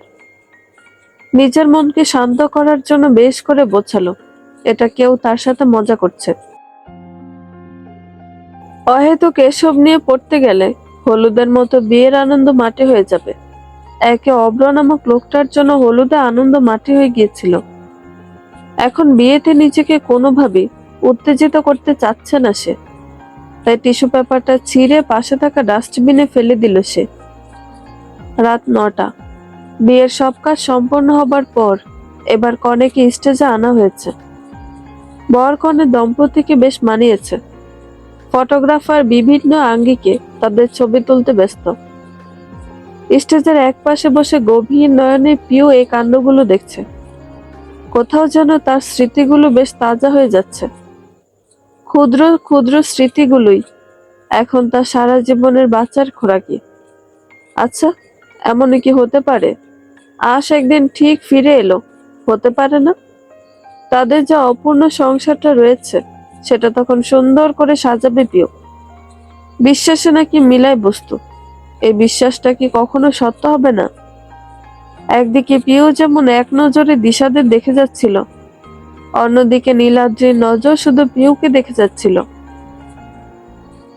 পুতুলের মতো একটা মেয়ে তার সামনে বসে আছে। কালো সিল্ক শাড়ি পরে আছে মেয়েটা, চুলগুলো সুন্দর করে খোপা করে রেখেছে, কানে শুধু একজোড়া ঝুমকো। মেয়েটাকে কোনো ভাস্কর্যের নিপুণ হাতে শিল্পকর্মের চেয়ে কম লাগছে না। তবে পিউয়ের নজরে আক্ষেপ, হারানোর যন্ত্রণা, সুখ খুঁজে বেড়ানোর প্রচেষ্টাগুলো নীলাদ্রির নজর এড়ালো না। মেয়েটা না পাওয়ার পাল্লাটা এতটা ভারী হয়ে আছে যে তা পাওয়ার মাঝে দিব্যি নিজেকে আটিয়ে নিয়েছে। একজন বন্ধুর সাথে কথা বলেছিল নীলাদ্রি পিউয়ের ব্যাপারে। বন্ধুটি শুধু একটা সাজেশন দিয়েছে, যদি সম্ভব হয় তবে যাতে আহাসের জায়গা পূরণ করার কোনো ওয়ে খোঁজা হয়। কিন্তু সমস্যা একটাই, সেটা হলো পিউ আহাসের প্রতি এতটাই সমর্পিত যে সে কাউকে সেটা করার সুযোগটুকু দিতে নারাজ। বিয়েটা শেষ হলে এ ব্যাপারে খালুর সাথে বিস্তারিত আলাপ করতে হবে নীলাদ্রিকে। মালা বদলের মালা খুঁজে বেড়াচ্ছে ঐন্দ্রিলা, কোথায় রেখেছে মনে নেই। মালার খোঁজে এদিক থেকে ওদিক ছুটে বেড়ানোর সময় কারোর সাথে খুব জোরে ধাক্কা লাগে ঐন্দ্রিলার। মাথা তুলে তাকাতেই মেজাজটা একেবারে খারাপ হয়ে যায় ঐন্দ্রিলার, কারণ সামনে দাঁড়ানো ব্যক্তিটা আর কেউ নয়, অভ্র চৌধুরী। বলে না, যেখানে বাঘের ভয় সেখানেই সন্ধ্যা হয়। আর সত্যি সত্যি সেটা ঘটে গেছে। এটার ভয় পাচ্ছিল ঐন্দ্রিলা। লোকটার কথা চিন্তা করতেই যেখানে মাথায় আগুন জ্বলে যায়, সেখানে লোকটা নির্লজ্জের মতো সামনে দাঁড়ানো। আজকের দিনটা গত দিনের মতো নষ্ট করতে চাচ্ছে না ঐন্দ্রিলা।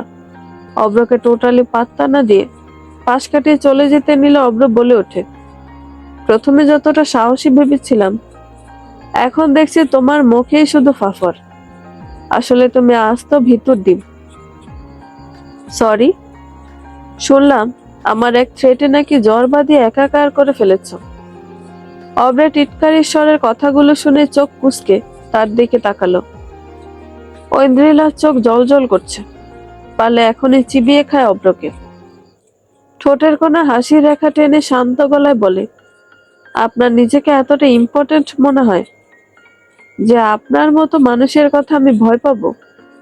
আমি এখনো আপনাকে জবাবটা দিইনি, কারণ আমি চাই না আমার জন্য আমার বোনের সব থেকে সুখময় দিনগুলোই কোনো ব্যাঘাত ঘটুক। তাই বুঝছি। আপনার মাথায় কয়টা শয়তান আছে বলুন তো? কি মানে? এই মাথা ভর্তি শুধু মানুষকে কিভাবে হেনস্থা করা যায় এসব না ভেবে ভালো কাজেও তো ইউজ করতে পারেন, তাই না? যেমন যেমন আপাতত আমার পথটা ছাড়লে বড্ড বেশি উপকার হতো কিনা। আপনার ফালতু কথার জন্য আমার সময় নষ্ট হচ্ছে। বিয়েতে এসেছেন, কোথায় খাবেন দাবেন তা না, আমার পেছনে হাত দিয়ে পড়ে আছেন। সমস্যাটা কি? যদি বলি ভালো লাগে, যদি বলি আমার তোমার পেছনে লাগতে ভালো লাগে। অব্রের কথায় কয়েক সেকেন্ডের জন্য হলো মাথা ফাঁকা হয়ে যায় ঐন্দ্রিলার। কি বলা উচিত তার জানা নেই। অব্র ধীরে ধীরে ঐন্দ্রিলার দিকে এগোতে থাকে। তখনই পিউয়ের আগমন ঘটে সেখানে। সে মূলত এসেছিল ঐন্দ্রিলাকে ডাকতে। মালা পাওয়া গেছে তাই। ভাইয়া, আপনি এখানে কি করছেন? পিউয়ের কণ্ঠস্বর অব্র খানিকটা দূরে সরে যায়। পিউর হঠাৎ আগমনে ঐন্দ্রিলাও ঘোর থেকে বের হয়। পিউয়ের চোখের হাজারো প্রশ্ন দেখে আমতা আমতা করে অব্র বলে, তোমাকে খুঁজছিলাম। আসলে আমি আর বাবা চলে যেতে চাচ্ছি, তাই ইনাকে জিজ্ঞেস করছিলাম তোমার কথা। অব্রের ডাহা মিথ্যা কথায় হতবাক হয়ে চেয়ে আছে ঐন্দ্রিলা। একটা লোক এত সুন্দর করে মিথ্যা কথা কিভাবে বলতে পারে? তার থেকে অবাক হচ্ছেন এটা ভেবে যে এই লোকটা পিউয়ের পরিচিত। অব্রের কথা শুনে পিউ বলে, ও আচ্ছা, আপনাদের তো পরিচয় হয়নি। ঐন্দ্রিলা, উনি আমার ভাসুর, আহাসের বড় ভাই অব্র ভাইয়া। আর অব্র ভাইয়া তো ওকে চিনেনি, আমার খালাতো বোন ঐন্দ্রিলা। আহাস ভাইয়ার বড় ভাই উনি? পিউ এর কথায় বেশ অবাক হয়ে প্রশ্নটি করে ঐন্দ্রিলা। তখন পিউ ব্যাখ্যা করে বলে, হ্যাঁ, আসলে আমাদের বিয়ের সময় উনি দেশের বাইরে একটা কাজে ছিলেন, তাই আসতে পারেননি। আচ্ছা, যে কারণে আসা। চল নিচে, মালা পাওয়া গেছে। আর ভাইয়া চলুন, আমি বাবার সাথে দেখা করে আসি। চলো যাওয়া যাক। অব্র দেরি না করে পিউয়ের সাথে বেরিয়ে গেল। ঐন্দ্রিলা কিছুক্ষণ বেকুবের মতো দাঁড়িয়েছিল। লোকটার সাথে আহাসের কোনো স্বভাবের মিল নেই, অথচ তারা নাকি দুভাই। চট করে মাথায় একটা দুষ্ট বুদ্ধি খেলে গেল তার। এখন শুধু সঠিক সময়ের অপেক্ষা। মনে মনে বলল, অভ্র চৌধুরী, তুমি ঘুঘু দেখেছ? ফাঁদ দেখনি। রাত 1টা, ছাদে দাঁড়িয়ে আছে পিউ। দিশার বিয়ে কমপ্লিট, সে তার শ্বশুর বাড়ি চলে গেছে। বাড়িটা কেন যেন ফাঁকা ফাঁকা লাগছে। মামা মামির মনটাও ভালো নয়। দিশা মেয়েটার সাথে ছোট থেকে বড় হয়েছে সে, অথচ এখন আর মামা বাড়িতে তাকে দেখবে না, কারণ এখন তার আবাসস্থল তার শ্বশুর বাড়ি। আচ্ছা, মেয়েদেরই কেন এভাবে নিজের ঘর ছেড়ে অন্যের ঘরে যেতে হয়? হয়তো এটাই নিয়তির লিখন। মনটা আরেকটা কারণেও খারাপ। আজ শারমিন বেগম এবং আহানা বিয়েতে আসেনি। শারমিন বেগমের নাকি শরীর ভালো নেই, তবে পিউয়ের খুব ভালো করে জানা আছে তিনি কেন আসেননি। হলুদের দিন যখন নীলাদ্রির সাথে পিউ কথা বলছিল, সেটা শারমিন বেগমের ভালো লাগেনি। পিউ যখন তার খাওয়ার পর তাকে হাত ধোয়ার জায়গায় নিয়ে যাচ্ছিল, তখন উনি বলেই বসেন, ভালোই তো আছো দেখি। অহেতুক তোমার শ্বশুর মশাই তোমাকে নিয়ে চিন্তা করেন। কেউ দেখলে বলবে তুমি বিধবা। আচ্ছা, এই বিধবা হলে কি জীবনে হাসতে মানা, নাকি জীবনে বাঁচতে মানা? চোখ বন্ধ করে যখন পিউ কথাগুলো ভাবছিল, তখন কারোর পায়ের আওয়াজ শুনতে পায় সে। পেছনে ফিরে দেখে বদরুল সাহেব দাঁড়িয়ে আছেন। মুচকি হেসে পিউ তাকে বলে, কি বলবে মামু? রাত তো অনেক হয়েছে মা, তুই এখানে কি করছিস? ঘুম আসছে না? তুমিও তো জেগে আছো। ওই ঘুম আসছে না। দিশার কথা মনে পড়ছে। ফাঁকা ফাঁকা লাগছে রে মা, কিছুই করার নেই। মেয়ের বাবা হলে এটা মেনে নিতেই হবে। মামুর কথা আশ্বাস দিয়ে পিউ বলে, তুমি চিন্তা করো না, দেখবে তোমার মেয়েটা অনেক সুখে থাকবে ইনশাল্লাহ। চিন্তা কি এক মেয়েকে নিয়ে আমার? আমার কতগুলো মেয়ে বল। মামুর মাঝে পিউ তার বাবার প্রতিচ্ছবি দেখতে পায়। তার বাবা মারা যাওয়ার পর থেকে তিনি পিউকে নিজের মেয়ের মতো আগলে রেখেছেন। আহাসের মৃত্যুর পর থেকে উনি পিউয়ের জীবনটাকে আবার সাজানোর জন্য কম চেষ্টা করেননি, কিন্তু পিউয়ের জিদের কাছে তাকে হার মানতে হয়েছে। পিউ মুচকি এসে আবেদনের সুরে বলে, মামু, একটা কথা বলার ছিল। বল, শুনছি।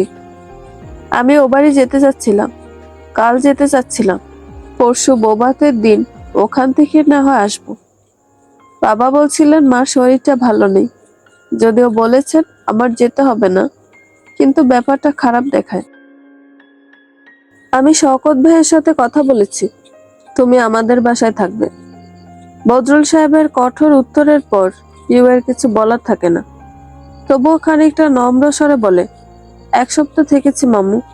এতদিন বাপের বাড়ি পড়ে থাকাটা বোধহয় ঠিক লাগে না। বাপের বাড়ি মানো, এ বাড়িকে তুমি? মামু, তাহলে আর কোনো কথা শুনতে চাচ্ছি না। আচ্ছা, কিসের শ্বশুর বাড়ির কথা বলিস তুই? আমার মাথায় আসে না, যে মানুষটার জন্য সে বাড়ির সাথে জড়িত ছিলে সে মানুষটাই তো নেই, তাহলে কিসের শ্বশুর বাড়ি? কি যায় আসে তুই এ বাড়িতে থাকলে? কি যায় আসে তুই তোর বৌমা দায়িত্বগুলো না মানলে? শোন, 2.5 বছর তুই নষ্ট করেছিস, কিছু বলিনি। আর না, আমি আহাসের স্ত্রী মামু, এগুলো আমার দায়িত্ব। জানো, তুমি যখন হয়েছিলে আমি তখন ভার্সিটিতে পড়তাম, বলতে গেলে তোমার বয়সী। আর ছেলেদের এমনি ম্যাচুরিটি দেরিতে আসে। বাবা হওয়াটা কি সেটা আমার কল্পনাতেও ছিল না, কিন্তু যখন তুমি হয়েছিলে এবং দুলাভাই আমার কোলে প্রথম তোমাকে দিয়েছিল, তখন আমার মনে হয়েছিল তুমি আমার মেয়ে। দুলাভাইয়ের সাথে সাথে আমারও একটি মেয়ে হয়েছে। আমার খুব লাগে যখন তোকে এভাবে কষ্ট পেতে দেখি। আমার একটা কথা রাখবি মা, জীবনটাকে একটা দ্বিতীয় সুযোগ কি দিবি? মামু, আমি তোকে বলছি না এখনই আবার বিয়ে কর, সংসার কর। আমি চাচ্ছি সে স্মৃতি থেকে বের হ। যে চলে গেছে সে চলে গেছে। মামু, আমার জীবন কিন্তু থেমে নেই। তাহলে কেন আহাসের বিধবাকে আমি তোর মধ্যে দেখতে পাই? কেন আমার সে প্রাণোচ্ছল পিউ মাকে দেখতে পাই না? যেদিন আমি আবার আমার পিউ মাকে দেখতে পাবো, সেদিন আমি মেনে নিব তোর জীবন থেমে নেই। যা ঘুমিয়ে পড়। মামুর কথাগুলোর প্রত্যুত্তর পিউয়ের ছিল না। বদরুল সাহেব কথাগুলো বলে সেখান থেকে প্রস্থান নেন। পিউ সেখানে ছায় দাঁড়িয়ে থাকে। দীর্ঘশ্বাস ফেলে আকাশের দিকে তাকিয়ে বলে, দ্বিতীয় সুযোগ, তাও কি সম্ভব? আমি জীবনকে দ্বিতীয় সুযোগ দিতে রাজি হলেও কি জীবন আমাকে দ্বিতীয় সুযোগ দিবে? আশ্বিন মাস চলছে, অথচ বৃষ্টির বেগ দেখে মনে হচ্ছে আষাঢ়। আজ সারাদিন মুষলধারে বৃষ্টি পড়েছে, 1 মিনিট বিশ্রাম নেই। অফিসের গেটে দাঁড়িয়ে আছে ঐন্দ্রিলা। কোথায় এতক্ষণে তার বাড়ি যাওয়া হয়ে যেত, কিন্তু মরার বৃষ্টি তাকে এখানে আটকে রেখেছে। একটা রিক্সা নেই রাস্তায়, আরো মেজাজ খারাপ হয়ে যাচ্ছে। বৃষ্টির দাপটে চশমাটা বারবার মোছা লাগছে, বারবার পানি পড়ে ঘোলা করে দিচ্ছে দৃষ্টি। না, এভাবে দাঁড়িয়ে থাকলে আর বাড়ি যাওয়া হবে না আজ। এদিকে শরীফ সাহেব আধা ঘন্টা যাবৎ ফোন করে যাচ্ছেন। এবার ব্যাগটা মাথায় নিয়ে রাস্তার ধার দিয়ে হাঁটা শুরু করলো ঐন্দ্রিলা। হঠাৎ কোথা থেকে একটি গাড়ি সাঁ করে এসে তার সামনে দাঁড়ায়। আচমকা এভাবে গাড়িটা সামনে এসে ব্রেক করায় একটু হলেও ভয় পেয়ে যায় ঐন্দ্রিলা। ওর মনে হয়েছিল এই বুঝি ওর গায়ের উপর চালিয়ে দিবে গাড়িটি। বকে ফু দিয়ে খানিকটা শান্ত করলো। এবার খানিকটা চড়া গলায় বলল, চোখ কি পকেটে রাখেন নাকি? এত জায়গা থাকতে গায়ের উপর দিয়ে চালানোটা কি খুব প্রয়োজন? আরেকটু হলে তো আমাকে উপরে পাঠানোর পুরো ব্যবস্থা করে দিয়েছিলেন। যত সব ফালতু পাবলিক। এবার গাড়ির দরজা খুলে ড্রাইভিং সিটের মানুষটি বেরিয়ে আসে এবং খুব স্বাভাবিক ভঙ্গিমাতে বলে, এত সহজে তোমাকে উপরে দিলে যে তোমার শাস্তিটা অনেক কম হয়ে যাবে। ঐন্দ্রিলার সামনে অভ্র দাঁড়িয়ে আছে। অভ্রের চোখের দিকে তাকাতে ঐন্দ্রিলার ভয় লেগেছিল। চোখ দিয়ে যেন তাকে ভস্ম করে দিবে। ঐন্দ্রিলার বোঝা হয়ে গেছে, লোকটা তার কাণ্ডের ব্যাপারে জেনে গেছে। তাও নিজেকে শান্ত রেখে অভ্রকে জিজ্ঞেস করে, আপনি এখানে কি চাই? আমি তোমাকে বিবাহিত মহিলাদের আমার নাম্বার দিতে বলেছি? আমি কাকে আপনার নাম্বার দিয়েছি? তাই তাহলে আমার নাম্বারে এই সপ্তাহ জুড়ে কেন বিভিন্ন পুরুষেরা ফোন দিচ্ছে এবং বলছেন আমি নাকি তাদের ওয়াইফদের ডিস্টার্ব করেছি, চিরকুট পাঠিয়ে প্রেম নিবেদন করেছে। আমার নাম্বার দিয়েছে দিশার বিয়ের দিন।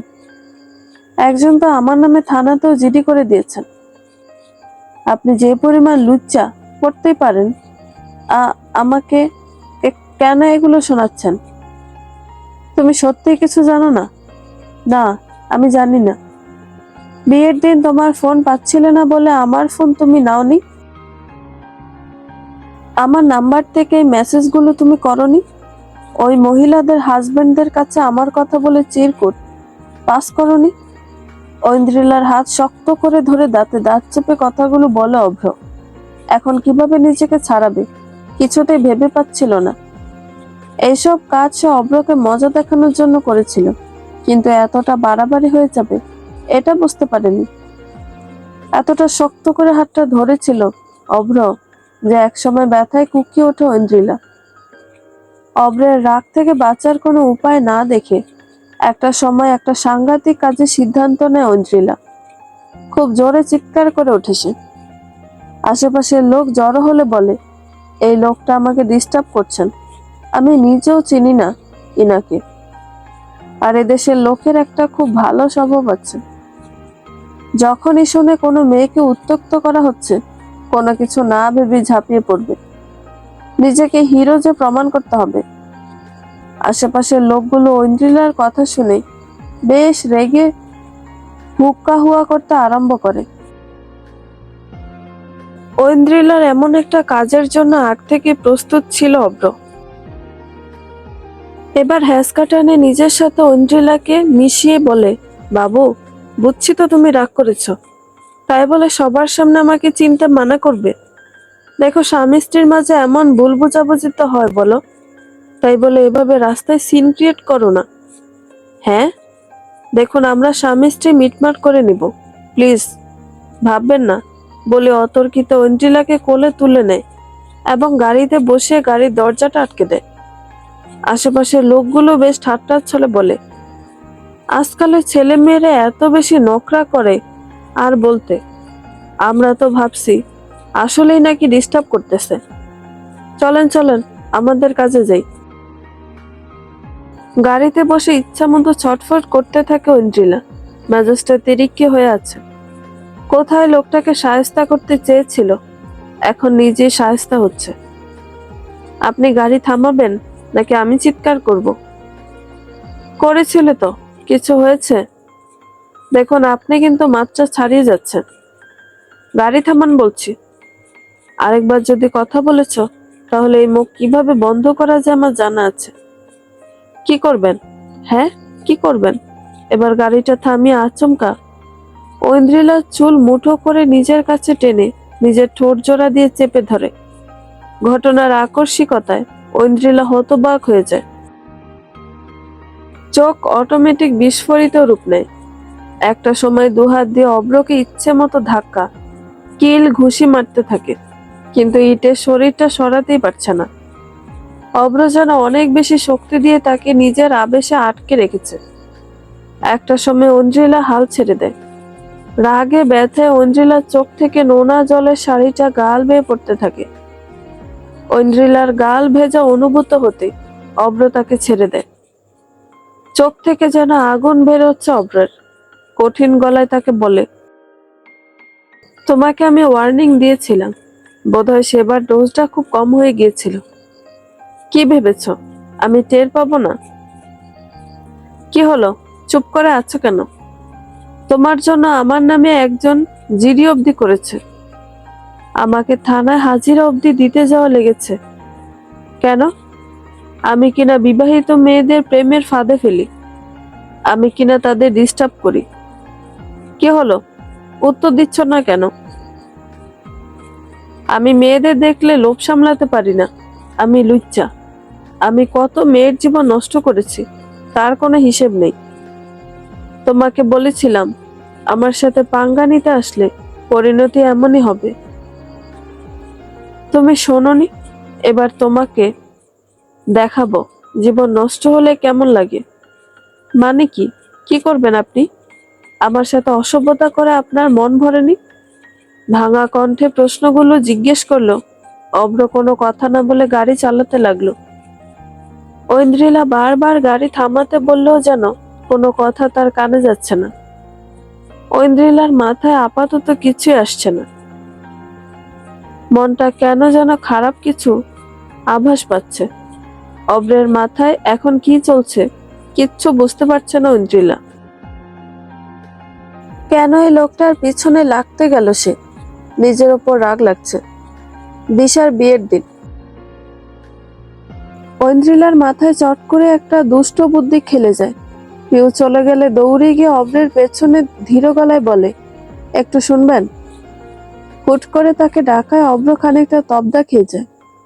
ঐন্দ্রিলা এত মিষ্টি করে কথা বলছে, এটা যেন কল্পনাতেই সম্ভব হতে পারে।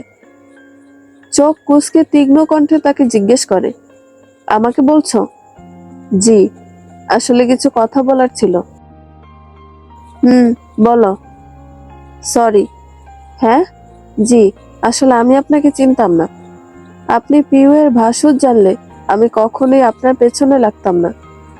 আমরা তো কাইন্ড অফ রিলেটিভের মধ্যে পড়ি। বলুন, আগে যা করেছি বা হয়েছে আমিও ভুল যাচ্ছি, আপনিও ভুলে যান প্লিজ। দরকার কি বলুন খামোকা শত্রুতা রাখার? ঐন্দ্রিলার কথা শুনে নিজের কানকে বিশ্বাস করতে পারছিল না অব্র। হা করে কিছুক্ষণ তাকিয়ে থেকে চাপা সরে বলে, তুমি কি মাথায় কোনো ব্যথা পাইছো? জি। না, এত বুদ্ধিমানের মতো কথা বলতেছো। Are you okay? হ্যাঁ, আমি তো ঠিক আছি। আমার কি হবে?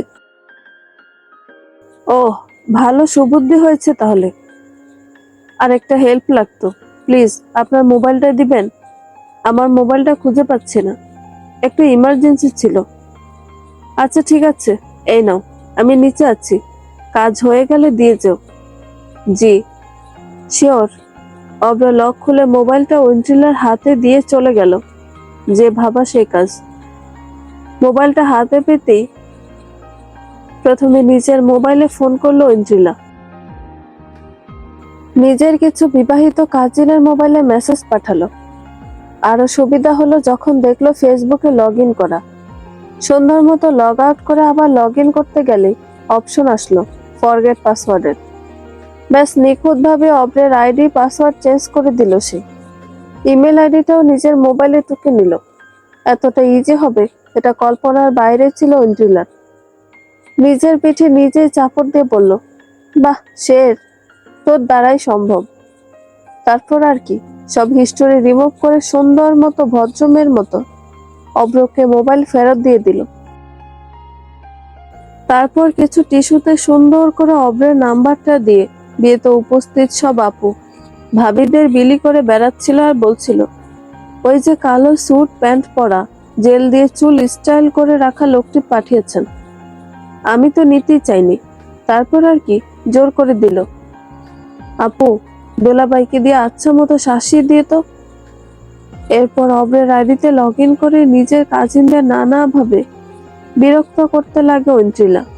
ভেবেছিল তার ভাই কিংবা দুলাভাইটা অব্রকে ফোন করে শাসাবে, কিন্তু ঐন্দ্রিলা ভুলে গিয়েছিল তার এক বোনের হাজবেন্ড ওসি, উনি মূলত থানাতে জিডি লিখিয়েছেন। হঠাৎ ব্রেক পড়ায় ঐন্দ্রিলা তার ভাবনার জগৎ থেকে বের হয়। অব্রকে মজা দেখাতে যে হয়তো মাত্রা ছাড়িয়ে ফেলেছিল সে, সেটার পরিণতি এখন তাকে ভুগতে হচ্ছে। গাড়ি জানালা দিয়ে বাইরে তাকাতেই দেখলো গাড়িটা একটা কাজী অফিসের সামনে দাঁড়ানো। অব্র কঠোর কণ্ঠে বলল, নামো গাড়ি থেকে। আমরা কাজী অফিসে কি করছি? খানিক ভীত গলায় জিজ্ঞেস করে ঐন্দ্রিলা। তার প্রতি উত্তরে অব্র বলে, কাজী অফিসে মানুষ কি করে? নিশ্চয়ই এখানে মুখ দেখাতে আসে না। এখন এই মুহূর্তে তুমি আমাকে বিয়ে করবে মানে কি? ফাইজলামি পেয়েছেন? বিয়ে কি মুখের কথা নাকি, যে সকালে মনে হলো আজ আমার কোনো কাজ নেই, চলো বিয়ে করা যাক? আমি আপনার মতো একটা লোককে কখনোই বিয়ে করব না। বেশ ক্ষিপ্ত কণ্ঠে ঐন্দ্রিলা কথাগুলো বলে। ঐন্দ্রিলার কথা শুনে মুচকি হেসে অব্র উত্তর দেয়, বিয়ে তো তোমাকে করতেই হবে। তুমি যেমন আমার সম্মানের 12টা বাজিয়েছ, ঠিক সেভাবে তোমার বাবা আর ভাইয়ের সম্মানের 12টা বাজাতে আমার 2 মিনিটও লাগবে না। আমি আপনাকে বিয়ে করব না, ব্যাস। বেশ বলেই কাউকে ফোন করে বলতে লাগলো, হ্যালো, মনমোহন কলেজের শিক্ষক শরীফুল আহমেদ, ওনার নামে প্রিন্সিপালের কাছে কমপ্লেন জানাও। উনি ছাত্রদের কাছ থেকে টাকা নিয়ে তাদের পাশ করানোর অঙ্গীকার দেন। নকল এলিভাই রেডি করো, ওনাকে যেন কালকের মধ্যে সাসপেন্ড করা হয়, কুইক। ঐন্দ্রিলা যেন নিজের কানকে বিশ্বাস করতে পারছে না। তার বাবা, যিনি কিনা জীবনের এতগুলো বছর শিক্ষকতা নামক পেশাকে দিয়েছেন, ছাত্রদের কাছ থেকে টাকা তো দূরে থাক, উনি টিউশনি অবধি করাননি শুধু কলেজ কর্তৃপক্ষের কাছে সৎ থাকার জন্য। তিনি তার পেশা সবসময় সৎ থাকার চেষ্টা করেছেন। আজ কিনা রিটায়ার করার 6 মাস আগে তাকে এতটা বাজে অপমান পেতে হবে। অব্রের প্রতি ঘৃণাটা যেন আরো গাঢ় হচ্ছে। ভেবেছিল তার কাছে ক্ষমা চেয়ে সব মিটমাট করবে, কিন্তু এখন ক্ষমা চাইতেও তার বিবেকে বাজছে। অব্র ফোন কেটে ঐন্দ্রিলার দিকে তাকিয়ে বলল, আমি খুব খারাপ একটা মানুষ, এবার কি বিয়েটা করবে? আপনাকে আমি ঘৃণা করি, প্রচুর ঘৃণা করি। ঘৃণা করার জন্য সারা জীবন পাবে। এখন তাড়াতাড়ি ডিসিশন দাও। আমি বিয়ে করতে রাজি। তাহলে চলো, দেরি করলে তোমারই লস। বলে গাড়ি থেকে বেরিয়ে পড়লো অব্র। ঐন্দ্রিলাকে টেনে গাড়ি থেকে বের করলো। ঐন্দ্রিলার কাছে তার এনআইডি ছিল, আর অব্র আগে থেকে সব ব্যবস্থা করে রেখেছিল, যার কারণে আধা ঘন্টার মধ্যে ঐন্দ্রিলা আহমেদ থেকে ঐন্দ্রিলা চৌধুরী হয়ে গেল ঐন্দ্রিলা। মনের মাঝে হাজারো প্রশ্নেরা উকিঝুঁকি মারছে। সব থেকে যেটা ভাবাচ্ছে তা হলো বাসায় যে কি উত্তর দিবে সে। বাবাকে কি বলবে, দাদাভাইকে কি বলবে? মেজাজ খুব খারাপ হয়ে রয়েছে পিউয়ের। কারণ হলো নীলাদ্রি নামক লোকটি বৃষ্টি বিধায় এনজিও থেকে ছুটি নিয়েছিল সে। ভেবেছিল একটা লম্বা ঘুম ঘুমাবে বিকালে, কিন্তু হলো কোথায়? উড়ে এসে জুড়ে বসার মতো নীলাদ্রি বিকেল বিকেল এসে বসে আছে বাড়িতে। উদ্দেশ্য পিউকে নিয়ে তার বন্ধুর কাছে যাবে। পিউয়ের মানা করার পরও মামু তাকে জোর করে লোকটার সাথে পাঠিয়েছে। একে মনের বিরুদ্ধে নীলাদ্রির সাথে বেরিয়েছে, উপরে প্রগতি সরণি জ্যামে আটকেছে। মেজাজ কার না খারাপ হবে। জ্যাম যেন ছাড়ার নাম নেই। এদিকে নীলাদ্রি গাড়ি রেখে কই যে গেছে তারও হদিস নেই। জ্যাম ছাড়তে লাগলে খেয়াল করলো নীলাদ্রি দৌড়াতে দৌড়াতে এসে গাড়িতে উঠল। পুরো কাক ভিজা যাকে বলে, এমনিই ভীষণ মেজাজ খারাপ। উপরে নীলাদ্রির অদ্ভুত কাজে বেশ বিরক্তি স্বরে জিজ্ঞেস করলো পিউ, কোন মহাভারত অশুদ্ধ হয়েছিল যে আমাকে গাড়িতে একা রেখে ছুট লাগিয়েছিলেন? তখনই নীলাদ্রি, বন্ধুরা, গল্পটি ভালো লেগে থাকলে একটা লাইক করে দিবেন এবং গল্প সম্পর্কে কোনো মতামত জানানোর থাকলে কমেন্ট করতে পারেন। নতুন নতুন আরো গল্প শোনার জন্য চ্যানেলটি সাবস্ক্রাইব করে পাশেই থাকবেন। ধন্যবাদ সবাইকে, ভালো থাকবেন।